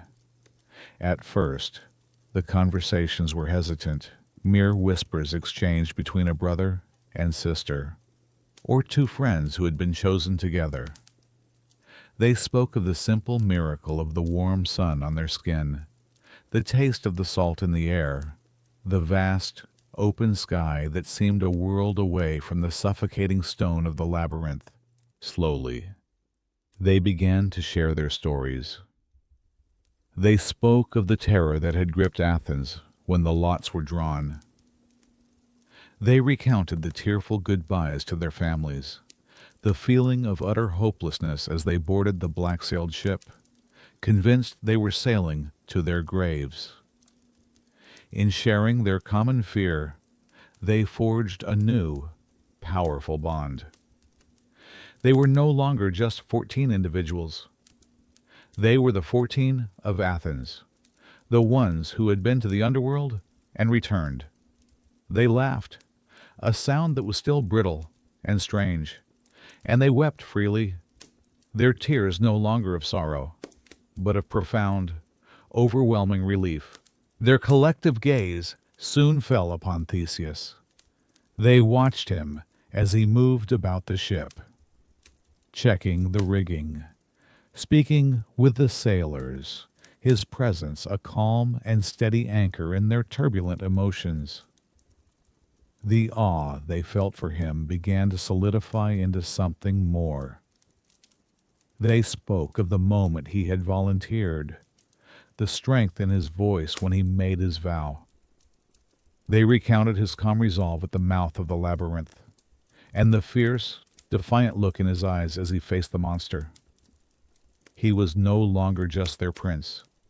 He was a figure of myth, a hero who had walked into the heart of their nightmares and slain them.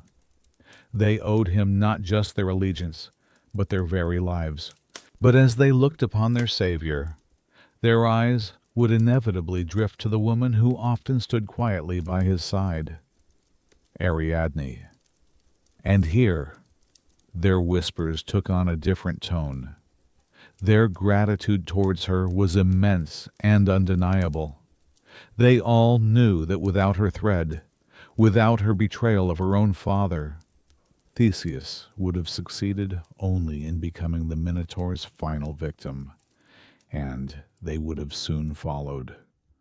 They owed her their lives just as surely as they owed them to Theseus. Yet, their gratitude was tangled with a deep-seated unease. She was still the daughter of Minos, the tyrant who had demanded their lives. She had grown up in the palace that was the source of their terror. She was a stranger, an outsider, a princess of the enemy. "Why did she help us?" one of the young men murmured to his friend, his voice too low for her to hear. "Can a daughter of that house truly be trusted?" Another whispered. "What will our people say when their hero brings the serpent's child home as his bride?" Theseus was not deaf to these whispers, nor was he blind to the subtle way the Athenians would fall silent when Ariadne approached. He understood their fear, their suspicion. He knew that the wounds inflicted by Crete would not heal overnight.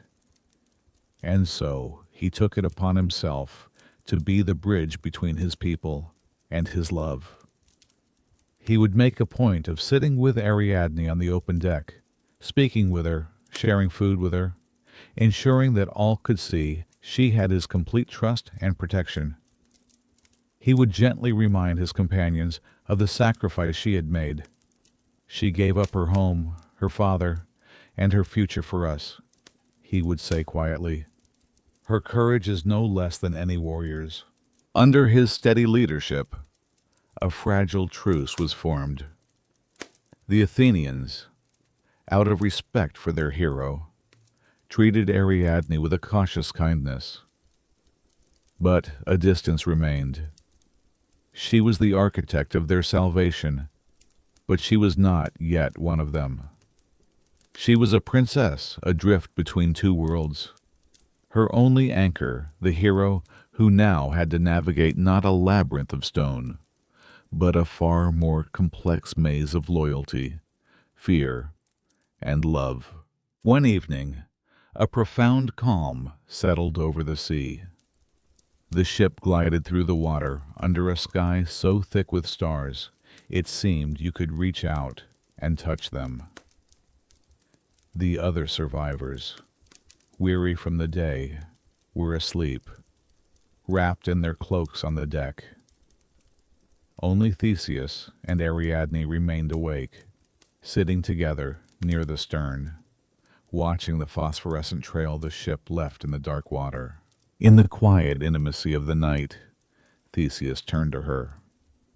He had been thinking about the whispers of his companions, about the vast gulf of experience that separated her from them. He wanted to understand. Ariadne, he began, his voice soft. Forgive me, but I must ask. All my life, I have only known Crete as a name to be feared, and your father as a king who demanded our sorrow. What was it truly like for you, living in that palace, knowing who was hidden beneath it? Ariadne was silent for a long moment, her gaze fixed on the distant, glittering stars. It was a story she had never told, a truth she had held locked in her own heart. But here, in the gentle darkness, with the man for whom she had risked everything, she found the courage to speak. You saw Knossos as a place of power, she said, her voice a near whisper. To me, it was a beautiful cage, a place of echoing silences and terrible secrets. From my window, I could see the bull leapers, the gardens, the sea, but we all learned not to listen too closely on quiet nights, because sometimes you could hear him. My brother, she continued, the word odd, tasting strange on her lips. Asterion? I never saw him. My father forbade it. But I heard him. A lonely, mournful sound that was not entirely animal, and not entirely human. He was not a monster to me then. He was a secret, a source of shame that my mother could never speak of, and that my father tried to bury under stone. I would lie awake and listen, and I would feel not fear, but a great, aching pity for the brother I would never know, trapped in a darkness he did not choose. She told him of her father, King Minos. She described the man he was before the death of her other brother, Androgeos, a proud king, yes, but a just one. When the news of his death came from Athens, she said, her voice thick with sorrow, something in my father broke. The light in his eyes went out and was replaced by a cold fire. His grief was a sickness, and the tribute he demanded, it was not politics. It was a father's madness. He fed the monster under our home with his own sorrow, year after year. Theseus listened, mesmerized. He had only seen the story from one side, the side of the victim, the hero. He had seen Minos as a tyrant and the Minotaur as a beast to be slain. But Ariadne's words painted a different picture, one layered with a sorrow that was almost suffocating. He saw a grieving father, a shamed mother, and a cursed child, all trapped in a labyrinth of their own making. His heroic act, the slaying of the Minotaur, suddenly felt less like a triumph and more like the final, tragic chapter of a long and terrible family saga. He reached out and took her hand. It was cold. He saw her now, not as a prize he had won or a princess he had rescued, but as a survivor, just like him. They were both exiles, fleeing a past drenched in blood and tears. Their bond, forged in the desperation of the labyrinth, was now tempered by a new, shared understanding. He had saved her from a physical prison, but, in telling her story, she had begun to save him from the prison of a simple, heroic certainty. The world was more complicated than that. And as they sat there, holding hands in the starlight, their silence was no longer that of a hero and his devotee, but of two lonely souls who had found in each other a quiet place to rest. Days turned into a week, and the ship became their entire world. The routine of the sea took over the creak of the mast, the snap of the sail in the wind, the rhythmic splash of the waves against the hull. The world was reduced to three simple elements: the endless, shifting blue of the water below, the wooden boat that held their lives, and the vast, unchanging bowl of the sky above. At night, that sky was their map. Without land in sight, they navigated as all ancient mariners did by the stars. An old sailor, a man whose face was a roadmap of wrinkles carved by decades of sun and sea, would gather the younger Athenians on the deck during the calm night watch. He would point a gnarled finger towards the glittering darkness and trace the stories of the gods. "That one there," he'd say, his voice a low rumble. "That is the great hunter, Orion, forever chasing the seven sister nymphs across the heavens. And there, the vain Queen Cassiopeia, punished for her pride by being bound to her throne, doomed to circle the northern star for eternity." He told them these stories not as fables, but as truths, as reminders that the gods were not distant beings, but were woven into the very fabric of the night. His words were a soft, rumbling lullaby, another thread connecting them to the world they knew. One afternoon, as the sun beat down on a sea of glass, a new sign appeared. A lookout shouted, pointing not at a distant shore, but at the water itself. A great pod of dolphins had appeared. There were dozens of them, their sleek, gray bodies arcing gracefully through the waves, keeping perfect pace with the ship. They leaped and played in the vessel's wake, their clicks and whistles a strange, joyful music that carried across the water. They were not just swimming nearby. They were escorting them. A wave of excitement and debate rippled through the ship. What did it mean to the sailors? It was a clear and wonderful omen. Dolphins were messengers of the sea god. "It is Poseidon," the old sailor declared with a wide grin. "It is the prince's father. Showing his favor, he is pleased with his son's deed and is guiding us safely home." The rescued Athenians embraced this interpretation, their spirits soaring. The god of the sea himself was their guardian. They felt protected, blessed. Their journey, which had begun in terror, now seemed to be under divine protection. Theseus, too, felt a swell of pride and confidence. He stood at the prow, watching the dolphins dance, and saw them as an acknowledgment from his immortal father. It was a confirmation of his own special destiny, a sign that he was truly a hero favored by the gods. But Ariadne, standing beside him, watched the display with a different emotion. Her face was a mixture of wonder and a deep, instinctual fear. She had lived her entire life in a land where a god's attention was a prelude to tragedy. A gift from Poseidon had led to her mother's curse and her brother's monstrous birth. To her, the close presence of a god was not a comfort. It was a terrifying variable. The gods were fickle. Their favor could turn to wrath in an instant. This beautiful, joyful display felt to her like a reminder that they were being watched, their fates toyed with by powers they could not comprehend. She said nothing, not wanting to dampen the spirits of the others, but she pulled her cloak a little tighter, a shiver running through her despite the warmth of the sun. The dolphins stayed with them for hours, a shimmering, silver escort, before peeling away as suddenly as they had appeared, vanishing back into the deep blue mystery of the sea. They left behind a sense of renewed hope on the ship.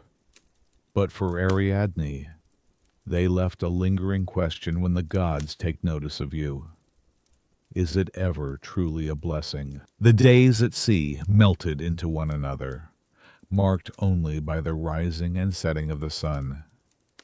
The immediate life-or-death tension had passed, and now A different kind of reality began to set in.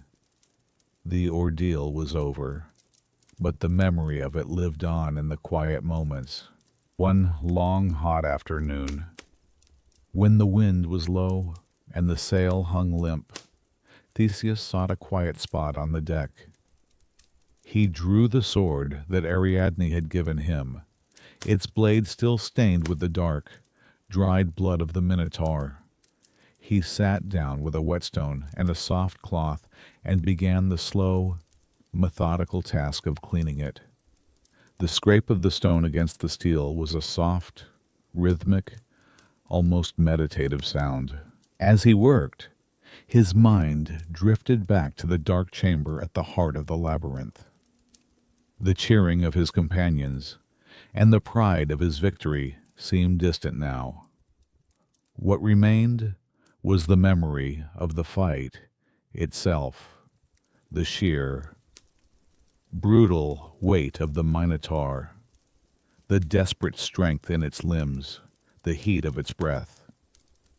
He remembered the feeling of the hilt in his hand, the jarring impact as the blade struck bone, and the final, terrible shudder that ran through the creature's body as its life had fled. He had been trained as a warrior, but this was the first life he had taken that was not truly human, yet not entirely beast. It was a strange and heavy burden. The sword in his hand felt different now. It was not just a tool of a hero. It was an instrument of death, a weight that he would carry forever. He had brought an end to a great suffering for Athens, but he had done so through an act of brutal violence, and the memory of it clung to him like the salt on his skin. Ariadne approached and sat quietly beside him, watching his careful, deliberate motions. In her hands, she held the ball of linen thread, now rewound, a small, unassuming object that looked like it belonged in a weaver's basket. She looked from the simple ball of thread to the lethal, gleaming sword in his hands. "It's strange, isn't it?" she said softly, her voice barely disturbing the afternoon's quiet. Theseus paused his work and looked at her. "Your sword is a magnificent thing," she continued, her gaze thoughtful. "It is sharp and strong. It took the monster's life, but it could not have saved you. Your strength, your courage. You would have died a hero in that maze. But you would have died." She held up the ball of thread. "This is a simple thing, something a woman might use to mend a cloak. It has no edge. It has no strength. And yet, this is what defeated the labyrinth. Your sword killed the beast, Theseus. But this thread saved us all." Theseus stopped his work entirely. He looked at the humble ball of thread in her hands, and then at the deadly weapon in his own. And he understood the profound truth of her words. His entire life had been about strength, about proving his power. But in the ultimate test, his power alone would have been a useless vanity.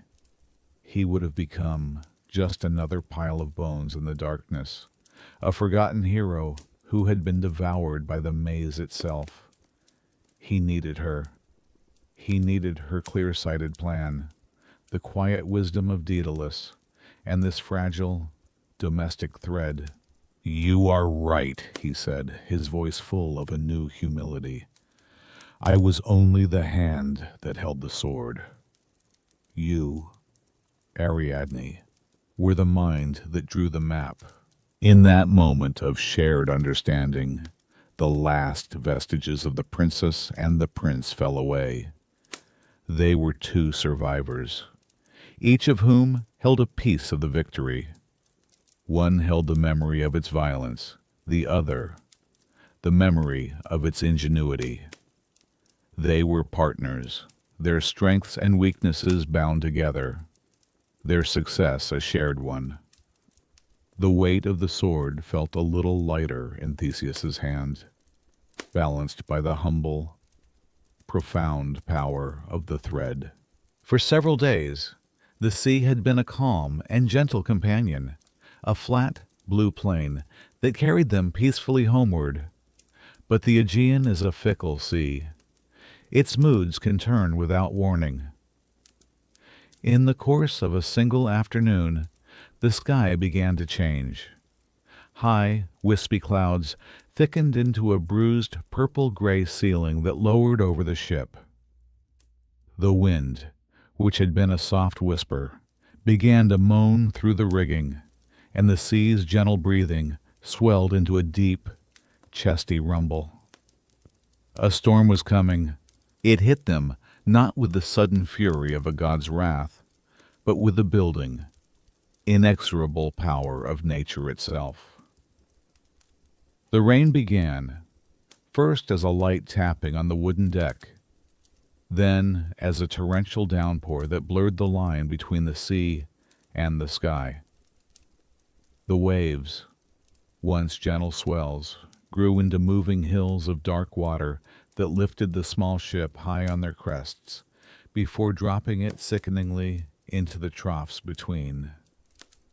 The sail, which had hung limp for days, now strained against the mast, threatening to tear itself apart. In the midst of this chaos, Theseus was transformed. The quiet, reflective man who had been cleaning his sword was gone, replaced by a commander. He moved with a purpose and an energy that inspired confidence in everyone around him. Tie down the sail, he roared over the howl of the wind. Secure the amphorae, man the oars to keep us steady. He was everywhere at once, his hands working the ropes, his eyes scanning the waves, his voice a firm anchor in the storm's confusion. The Athenian survivors, who had been passive passengers for so long, were jolted into action. There was no time for fear or reflection now.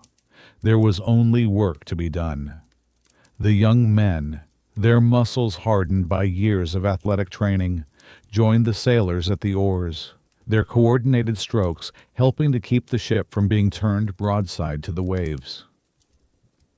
The young women, including Ariadne, worked below deck, securing the food and water supplies and bailing the water that inevitably washed over the sides.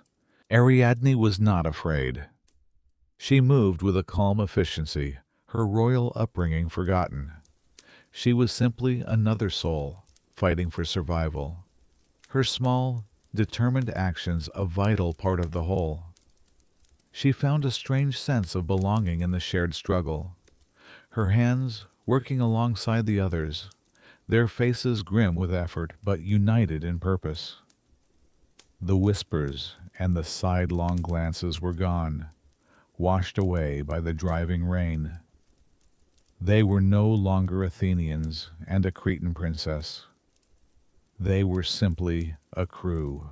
The storm raged for hours, a wild symphony of wind, rain, and crashing waves. It tossed their small vessel about as if it were a child's toy. But they held fast. Guided by Theseus's leadership and bound by their shared will to live, they weathered the worst of it. And then, as suddenly as it had begun, the storm passed. The wind died down to a sigh. The rain softened to a drizzle and then stopped. The churning, angry sea calmed itself, its surface now slick and gray beneath the clouds. A break appeared in the cloud cover, and a single, brilliant shaft of sunlight pierced through, illuminating the exhausted figures on the deck and painting a shimmering rainbow on the horizon. They had done it. They had faced the raw, impersonal fury of the sea and had survived.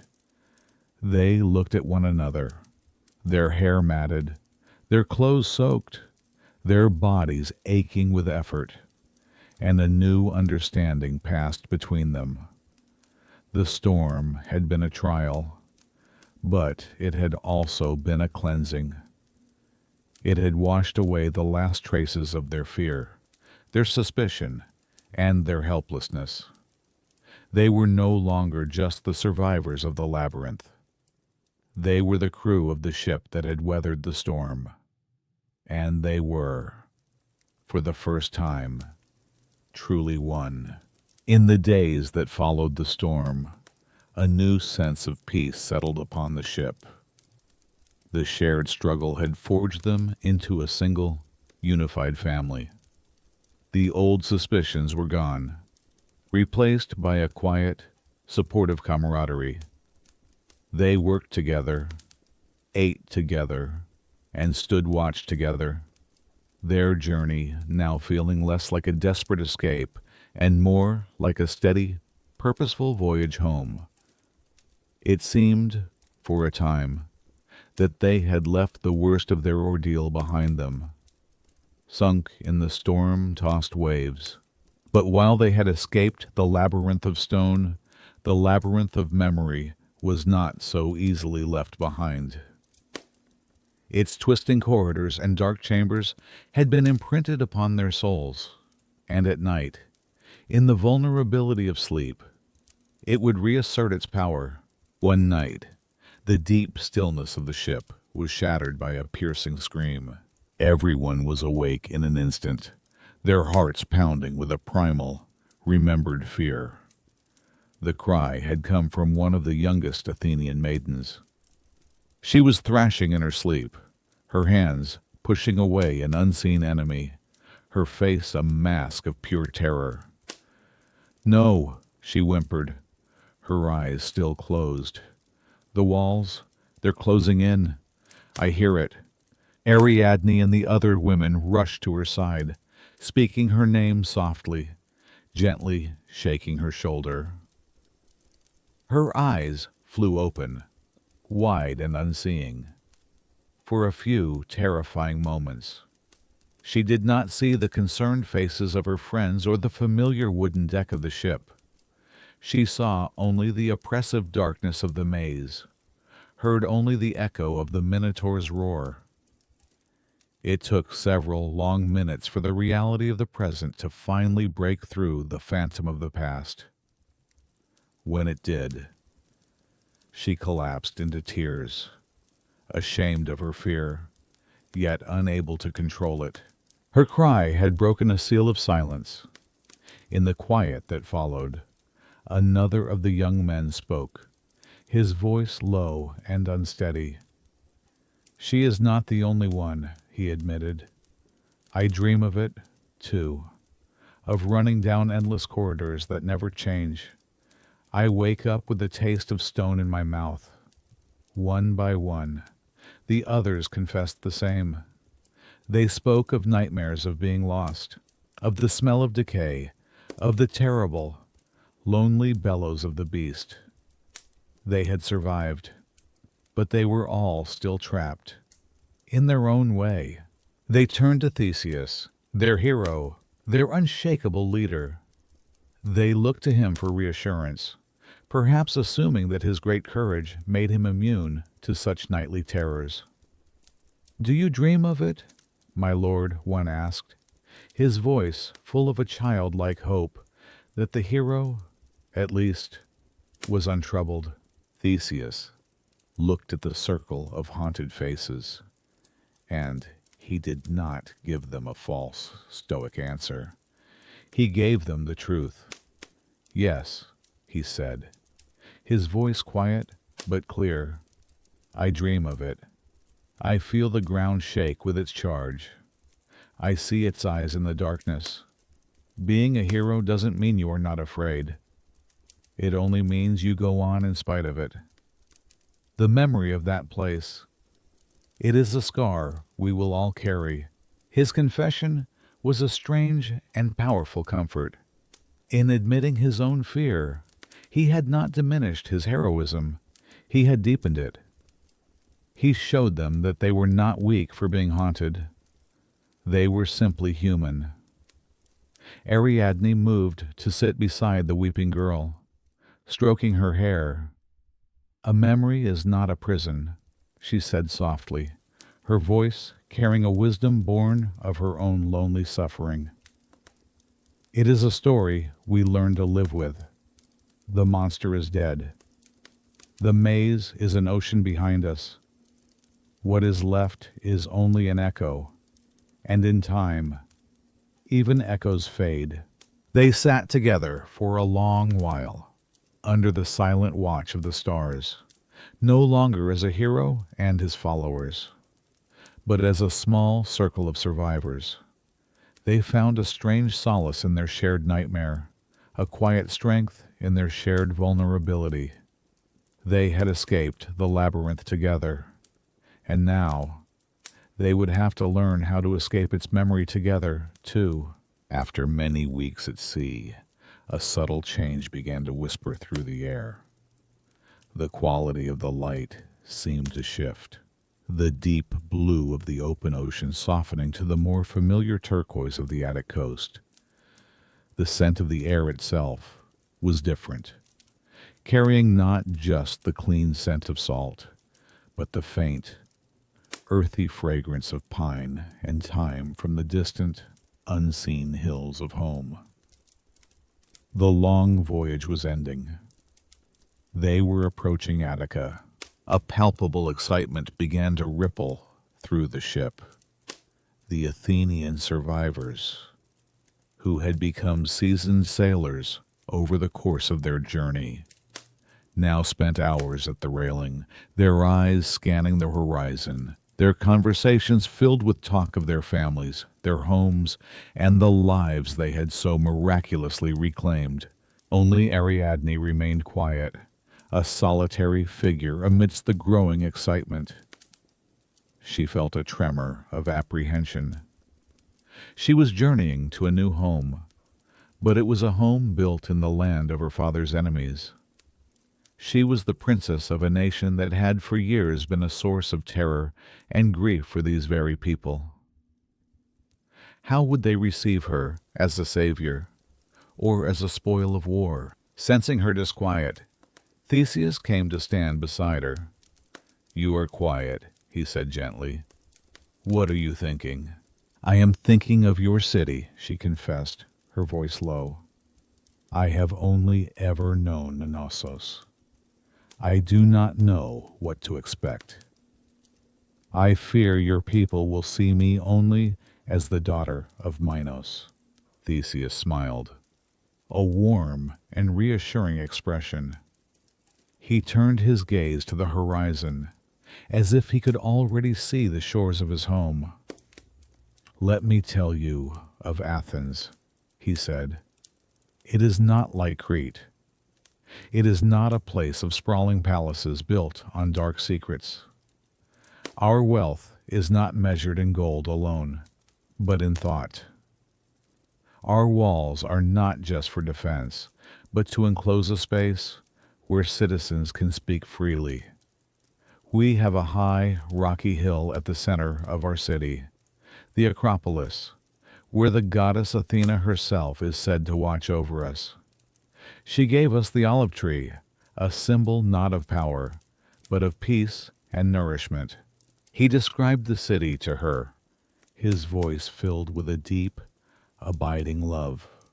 He spoke of the silver-green olive groves that dotted the hillsides, the sound of philosophers debating in the public square, the scent of marble dust from the workshops of sculptors. He spoke of a people who valued reason, poetry, and law. "I have a vision for Athens, Ariadne," he continued, his voice now filled with a quiet passion. "My father ruled a city that lived in fear of yours. But I will rule a city that is the master of its own destiny. I will unite the towns of Attica into one great state, a place where justice is decided by many voices, not by the grief of a single king. We will build a world that is not governed by ancient curses and the whims of angry gods, but by the steady hands of reasonable men and women." Then he turned to her, his expression softening. "And you will be at the heart of it. You will not be an outsider. You will be my queen. The people will see you not as the daughter of Minos, but as the brave woman who saved their children. Your wisdom, your courage, it is what Athens needs. We will not be haunted by the past. We will build a new future, you and I together." He spoke with such certainty, such heartfelt conviction, that Ariadne's fears began to melt away. She leaned her head on his shoulder, and together they watched the horizon, no longer as two separate exiles, but as partners looking toward a shared dream. In his words, she saw a promise of a life she had never imagined, a life free from secrets, free from shame, a life built on hope. The ship sailed on, carrying them closer and closer to this beautiful, sunlit promise of Athens. Just as the sun was beginning its slow descent toward the horizon, casting long, golden fingers across the water, the lookout called out. An island. It rose from the sea ahead of them, a jewel of verdant green fringed with beaches of white sand. Unlike Crete, it had no imposing cliffs or grand harbors.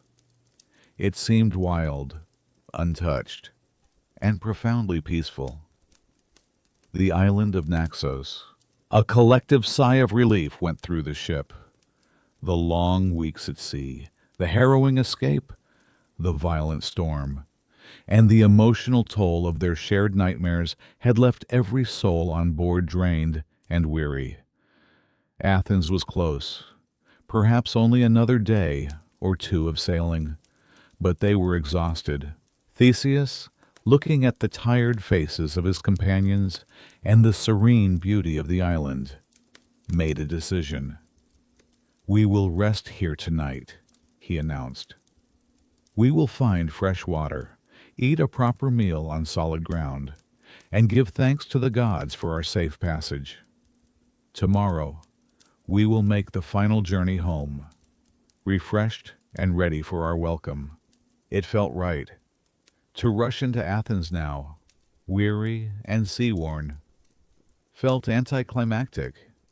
They all craved one last night of peace, one final moment of quiet community before they returned to the complexities of city life and politics. They guided the ship into a sheltered cove where the water was as clear as glass and the sand was fine and white. As they stepped ashore, the island greeted them with a profound sense of tranquility. The air was sweet with the scent of wild grapes and flowers. There was no sign of any human habitation, only the gentle sounds of nature, the buzzing of insects in the warm air and the soft rustle of leaves in the breeze. It felt like a paradise, a gift from the gods after their long suffering. They built a small fire on the beach as dusk settled, the flames crackling merrily, casting a warm, dancing light on their faces. They shared the last of their provisions, their conversation light and full of laughter, their spirits lifted by the promise of home and the beauty of this place. Ariadne felt a deep, calming peace settle over her. The anxieties she had felt about her reception in Athens had been soothed by Theseus's heartfelt promises. Here, on this perfect island, surrounded by the new friends she had helped to save, and beside the man she loved, everything felt possible. The dark past in Crete seemed a world away. She felt safe, cherished, and on the cusp of a beautiful new life. The warmth of the fire, the soft sound of the waves, and the deep, abiding weariness from her long ordeal began to weigh upon her eyelids. She found a sheltered spot a little way up the beach, where the sand was still warm from the afternoon sun, and lay down. She watched Theseus as he spoke with his men, a leader, a king, her hero. With that image in her mind, she closed her eyes. Her breath deepened, her body relaxed, and she fell into a heavy, trusting, and profound sleep. She drifted in a dreamless peace, utterly unaware that as the ship's crew slept and the fire burned down to embers, her hero was making a final, terrible choice. She did not know that this paradise was about to become her prison, and that she would wake up utterly and completely alone. Their ship cut through the waves of the Aegean, no longer a vessel of doom, but one of triumph. The black sail, though still flying, seemed a relic of a nightmare that was now over.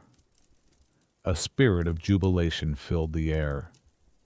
The rescued Athenians, who had been prepared for death just days before, now laughed and sang, their relief immense and intoxicating. And at the heart of it all were Theseus and Ariadne. He was the hero who had saved them, and she was the princess who had made it possible. They stood together at the prow of the ship, the sea wind in their hair, looking towards a shared future in Athens. The danger was behind them. A life of love and honor seemed to lie ahead. After several days at sea, exhausted from their ordeal and the constant tension of the escape, they spotted an island. It was Naxos, its shores lush and green, its beaches a stretch of pale, inviting sand. It seemed like a perfect paradise, a place to rest and recover before the final leg of their journey home. They anchored in a quiet cove, and the weary travelers disembarked, grateful to feel solid ground beneath their feet. They ate and drank, sharing stories of their miraculous survival, and as evening fell, they prepared to rest. Ariadne, utterly spent from the emotional turmoil of betraying her father and fleeing her home, found a sheltered spot on the beach, and curling up on the soft sand, fell into a deep, dreamless sleep. She slept with the trusting peace of someone who believes they are finally safe, protected by the hero she loved. And it is here that the story of Theseus takes a strange, dark, and uncomfortable turn. It is a turn that historians and poets have debated for centuries, a knot in the otherwise gleaming thread of his heroic tale.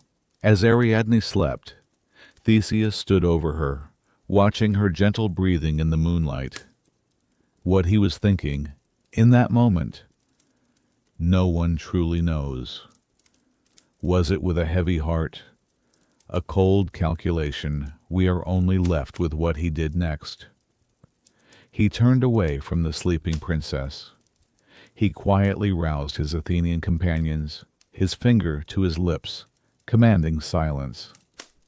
They crept back to the ship, their movements furtive and full of a new, unspoken shame. They raised the anchor as quietly as they could, and without a single backward glance, they pushed off from the shore and set sail into the darkness, leaving Ariadne utterly alone on the deserted beach of Naxos. Why? Why would the great hero, who had faced a monster and conquered a maze, commit an act so cruel and dishonorable? The myths offer us no single, easy answer. They offer only whispers, possibilities that cloud the hero's legacy. Some say it was the will of the gods, that the god of wine and ecstasy, Dionysus, appeared to Theseus in a dream. He commanded the hero to leave Ariadne behind, for she was destined not for a mortal king, but for the god himself. In this version, Theseus's act is one of reluctant piety, a painful sacrifice made to a greater power. Others whisper of a colder, more political motive. Did Theseus, as he sailed closer to home, begin to consider the reality of his promise? How would the people of Athens react to a Cretan queen, the daughter of their most hated enemy, the very man who had demanded their children as tribute. Perhaps he concluded that she would be a political liability, a constant reminder of a painful past. Perhaps he chose his crown over his heart. And then there is the darkest possibility, that there was no God, no political calculus, that Theseus was simply a man who had used Ariadne for what he needed: her knowledge, her thread, and once her purpose was served, he discarded her. That the hero who saved Athens was also a man capable of profound selfishness and a shocking lack of gratitude, we will never know. The story leaves us here, in this quiet, heartbreaking moment of betrayal. We see only the ship with its black sail slipping silently away over the horizon, and the lone figure of a sleeping princess, who would soon wake to find her love, her future, and her rescuer gone. The sun rose over Naxos, its warm, golden light spilling across the beach. It touched Ariadne's face, and she began to stir from her deep sleep. She sat up, her mind still hazy with dreams, and looked around.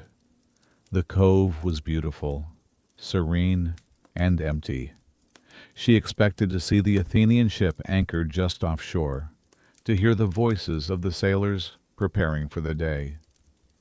But there was only the gentle hiss of waves on the sand and the cry of gulls overhead. A cold knot of confusion tightened in her stomach. She stood up, calling out his name. Theseus. Her voice was small in the vast emptiness. There was no answer. She ran to the water's edge, scanning the horizon, her eyes desperately searching for the sight of a black sail. But the sea was a vast, unbroken expanse of blue. There was nothing. The realization crashed down upon her with the force of a tidal wave. He was gone. He had left her. The promises, the whispered vows, the shared dream of a future in Athens, all of it had been a lie. She was alone, abandoned on an unknown island, a traitor to her own people, with nothing but the clothes on her back and a shattered heart. A terrible, wailing grief tore through her, and she collapsed onto the sand, her sobs echoing along the empty shore. She wept for hours, a lonely figure of despair, her tears mingling with the salt water. And it was in this moment of absolute desolation that a new sound reached her ears. It was not the sound of the sea. It was music.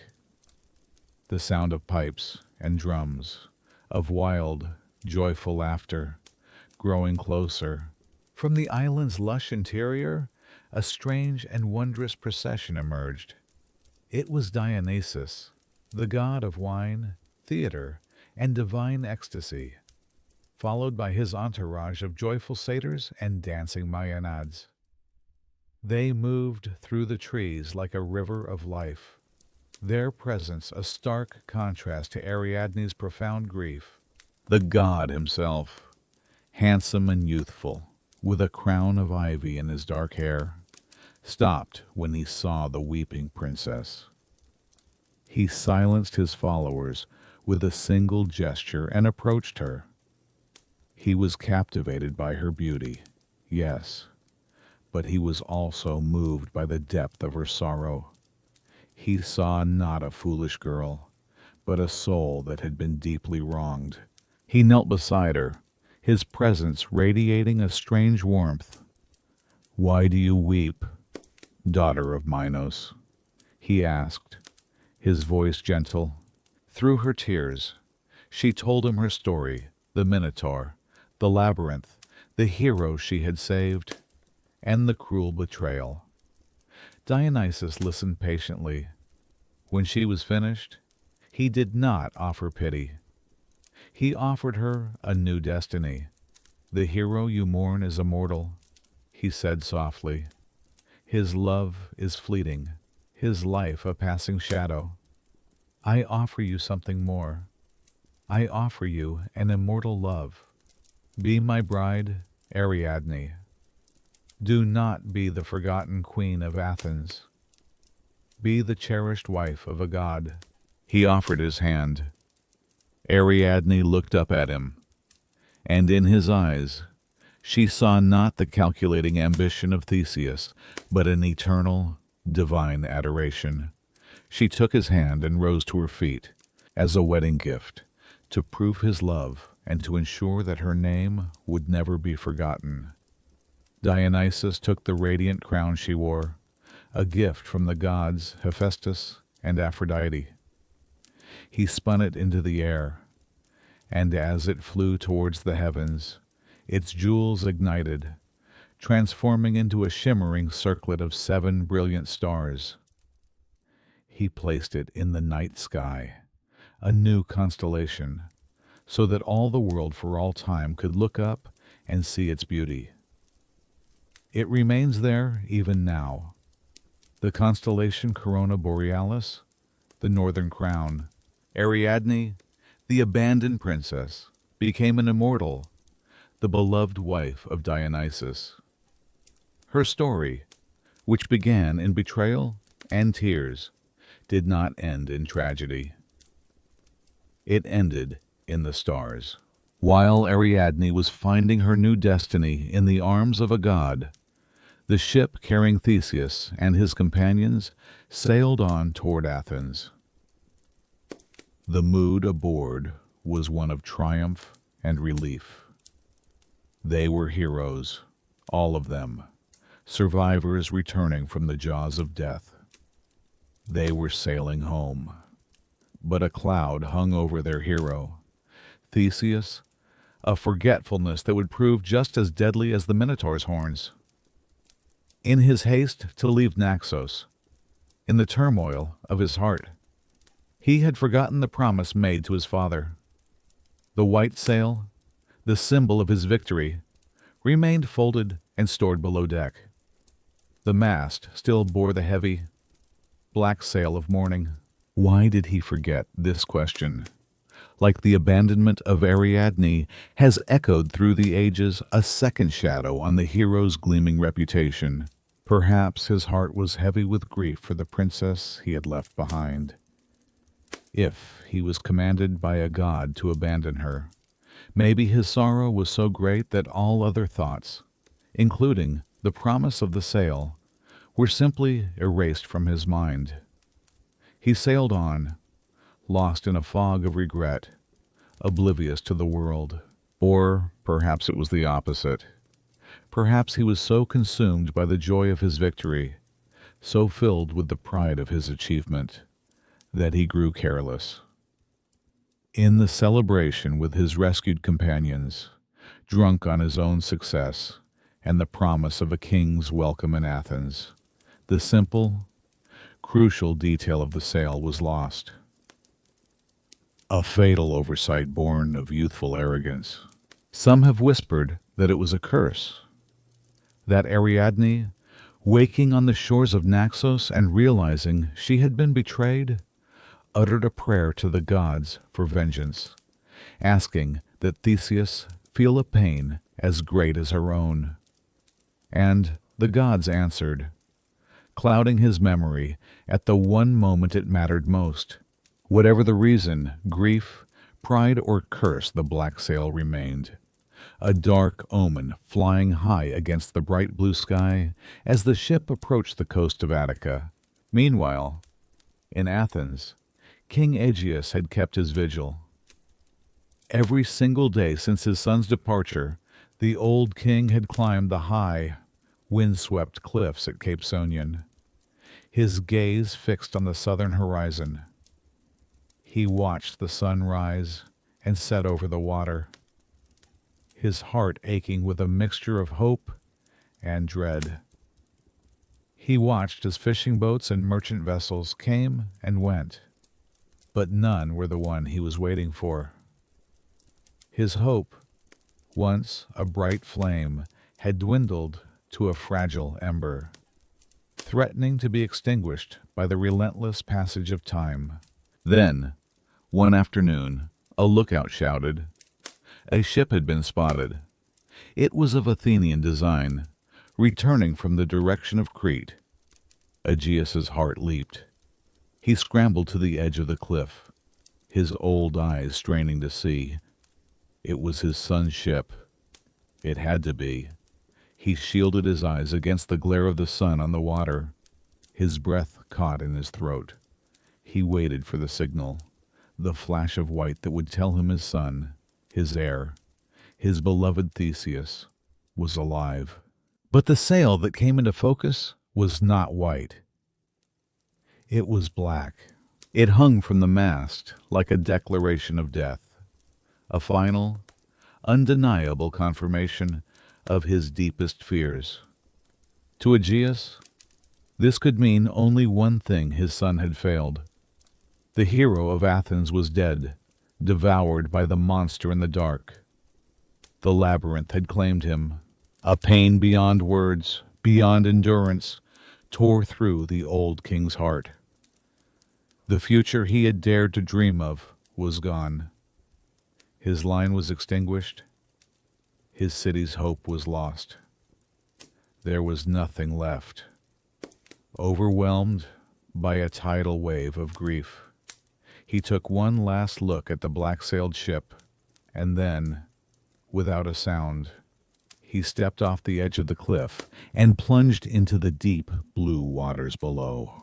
The sea that took him, the sea that he had watched so faithfully for so long, would forever carry his name. To this day, we call it the Aegean Sea, a vast watery monument to a father's love, and to a hero's tragic, fatal act of forgetting. As the ship sailed into the familiar port of Athens, Theseus and his companions prepared for a hero's welcome. They stood on the deck, proud and victorious, imagining the cheering crowds, the celebratory feasts, and the profound relief of a city freed from its long nightmare. Theseus's heart was full. He had done it. He had faced death and emerged a champion. He was returning not just as a prince, but as the savior of his people. He scanned the crowds gathering at the docks, searching for the face of his father, eager to share the news of his triumph. But as they drew closer, a strange quiet seemed to fall over the harbor. There were no cheers. There were no celebratory banners. The people who lined the docks were not joyous. Their faces were grim, their eyes red from weeping. A palpable sense of grief hung in the air, thick and oppressive.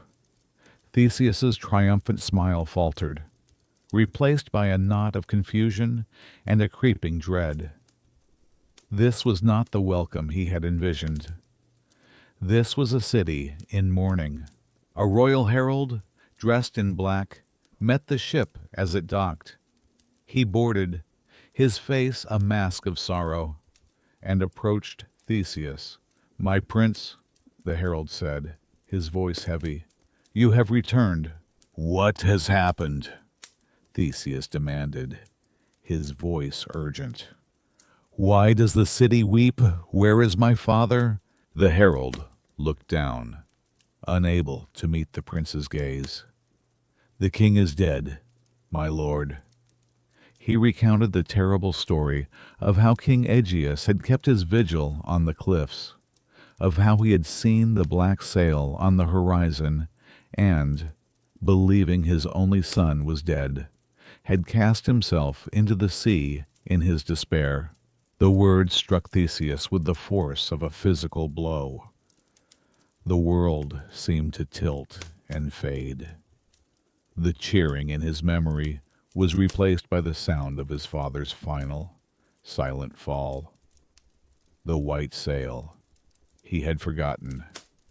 In his joy, in his haste, in his pride, he had forgotten the one simple promise he had made. his great victory, the slaying of the Minotaur, the rescue of his friends, all of it had been undone by a single, careless mistake. He had not just forgotten a sail. He had killed his father. The weight of his new reality was crushing. He was a hero, yes, the savior of Athens. The people would praise his name for generations. But in his own heart, he knew the truth. His reign as king would not begin with a proud coronation, but with a funeral. His crown was inherited through a tragedy of his own making. He stepped off the ship and onto the shores of his homeland. The people, hearing that he was alive, that the Minotaur was dead, began to cheer, their grief momentarily forgotten in a wave of relief. They called him a hero, a king, a god among men. But Theseus heard none of it. He walked through the crowd in a daze, his triumph feeling like ashes in his mouth. He had sailed from Athens a prince, determined to become a legend. He returned a king, haunted by the knowledge that his greatest victory and his most profound failure were one and the same. Despite the shadow that hung over his coronation, Theseus grew to become one of the greatest kings in Athens' history. He channeled his restless energy and sharp mind into the betterment of his city. He is credited with the great act of Cynicism, a political unification where he traveled to the scattered towns and villages across the region of Attica and convinced them to dissolve their local councils and join together under a single central government in Athens. He turned a region of disparate, competing settlements into a unified state, laying the foundation for the future power and glory of Athens. Later generations would look back on him as more than a king. They saw him as the founder of their democracy, a ruler who championed the cause of the common man and established courts for the fair judgment of all. He was, in many ways, the city's founding father.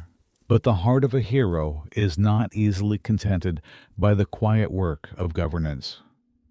The same spirit that drove him into the labyrinth yearned for the thrill of adventure, the challenge of the unknown. A peaceful reign was a cage of a different kind, and Theseus could not stay in it for long. His life after the Minotaur was filled with other epic and often reckless adventures.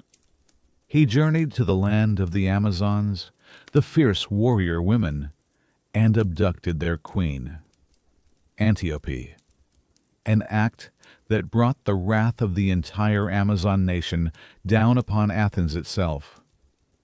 He sailed with Jason and the Argonauts in search of the Golden Fleece. He formed a deep but dangerous friendship with Pirithous, the king of the Lapiths. Together, the two friends, emboldened by their own legends, swore to marry daughters of Zeus. Theseus abducted the young Helen of Sparta when she was just a child, an act that would foreshadow the Trojan War. Not to be outdone, Pirithous decided he would aim even higher. He would journey to the underworld itself and abduct Persephone, the wife of Hades. Theseus, bound by an oath of friendship, agreed to go with him on this suicidally arrogant quest. It ended in disaster. Hades, the quiet and patient lord of the dead, tricked them into sitting on a rock from which they could not rise. They were trapped in the underworld, prisoners of their own hubris. Theseus remained there for years, a king absent from his throne, until the mighty Heracles came on one of his own labors and managed to free him. But when Theseus returned to Athens, he found the city had changed. The people had grown weary of their absentee adventurer king. A new leader, Mnestheus, had seized power, turning the populace against their former hero. The man who had saved Athens was now an outcast in his own city. Dethroned and exiled, the aging Theseus became a wanderer. He sought refuge on the island of Skyros, ruled by King Lycomedes. But the king, fearing the presence of such a legendary figure, or perhaps bribed by his rivals in Athens, feigned friendship. One day, as they walked along the high sea cliffs of the island, Lycomedes treacherously pushed Theseus from the edge. The great hero, the slayer of the Minotaur, the founder of Athens, died not in glorious battle, but from a coward's push, his body broken on the rocks below. It was a lonely, ignominious end, a tragic echo of his own father's death. The hero who had conquered the labyrinth could not, in the end, escape the twisting, turning maze of his own fate. In the years following his death, the Athenians, regretting their exile of their greatest king, recovered his bones from the island of Skyros and brought them back to Athens. They entombed him as a hero, and his memory was restored to a place of honor. And for centuries, as a tribute to his great journey, they carefully maintained the 30-oared ship that had carried him to Crete and back. It sat in the harbor, a sacred relic, a monument to the man who had saved them. But as the years turned into decades, and the decades into centuries, the old wood of the ship began to rot. The people of Athens, wishing to preserve it forever, began a meticulous process of repair. Whenever a plank of wood decayed, they would replace it with a new, identical plank of the same strong oak. One by one, the old, weathered pieces were removed, and new, fresh timbers were put in their place. This led the philosophers and thinkers of the ancient world to ask a strange and fascinating question, a question that we still ponder today. It is called the Ship of Theseus paradox. The question is this: after all of the original planks have been replaced by new ones, is it still the same ship if every single part that made up the original vessel is gone and has been substituted with a new part? Does the identity of the ship remain, or is it, in truth, a completely different ship that simply holds the memory of the old one? And perhaps that is the truest legacy of Theseus himself. For was he ever one single person? Was he the brave, selfless youth who volunteered to save his city? Was he the cold-hearted man who abandoned the woman he loved on a deserted shore? Was he the wise king who unified a nation? Or the reckless adventurer who stormed the underworld out of misguided loyalty? Was he the celebrated founder of a great democracy? Or the forgotten old man, cast out and murdered in exile? His identity, like the planks of his ship, was always changing, always being replaced by a new victory, a new flaw, a new story. And the myth invites us to wonder what part is the real person, the original intention, or the final result. And perhaps, as you begin to drift now, you can feel your own thoughts like the passages of a labyrinth. The worries of the day, the plans for tomorrow, they twist and turn, leading you down corridors of memory and concern. But you have a guide. It is your breath, a slow, steady, simple thread. Just follow it. With every breath you take, feel the thread leading you deeper, not into darkness, but into a quiet center where the monster of your anxieties is sleeping. There is no need to fight it. Just let it be. The halls of your mind grow still. The echoes fade. The complex paths become a single, simple point of rest. The hero's journey is over. The ship is in the harbor. The loving father and the abandoned princess are at peace, immortalized in the sea and the stars. And you can rest now, too. The story is finished. Sleep now. Let the deep, quiet waters of the Aegean cradle your dreams. Sleep well.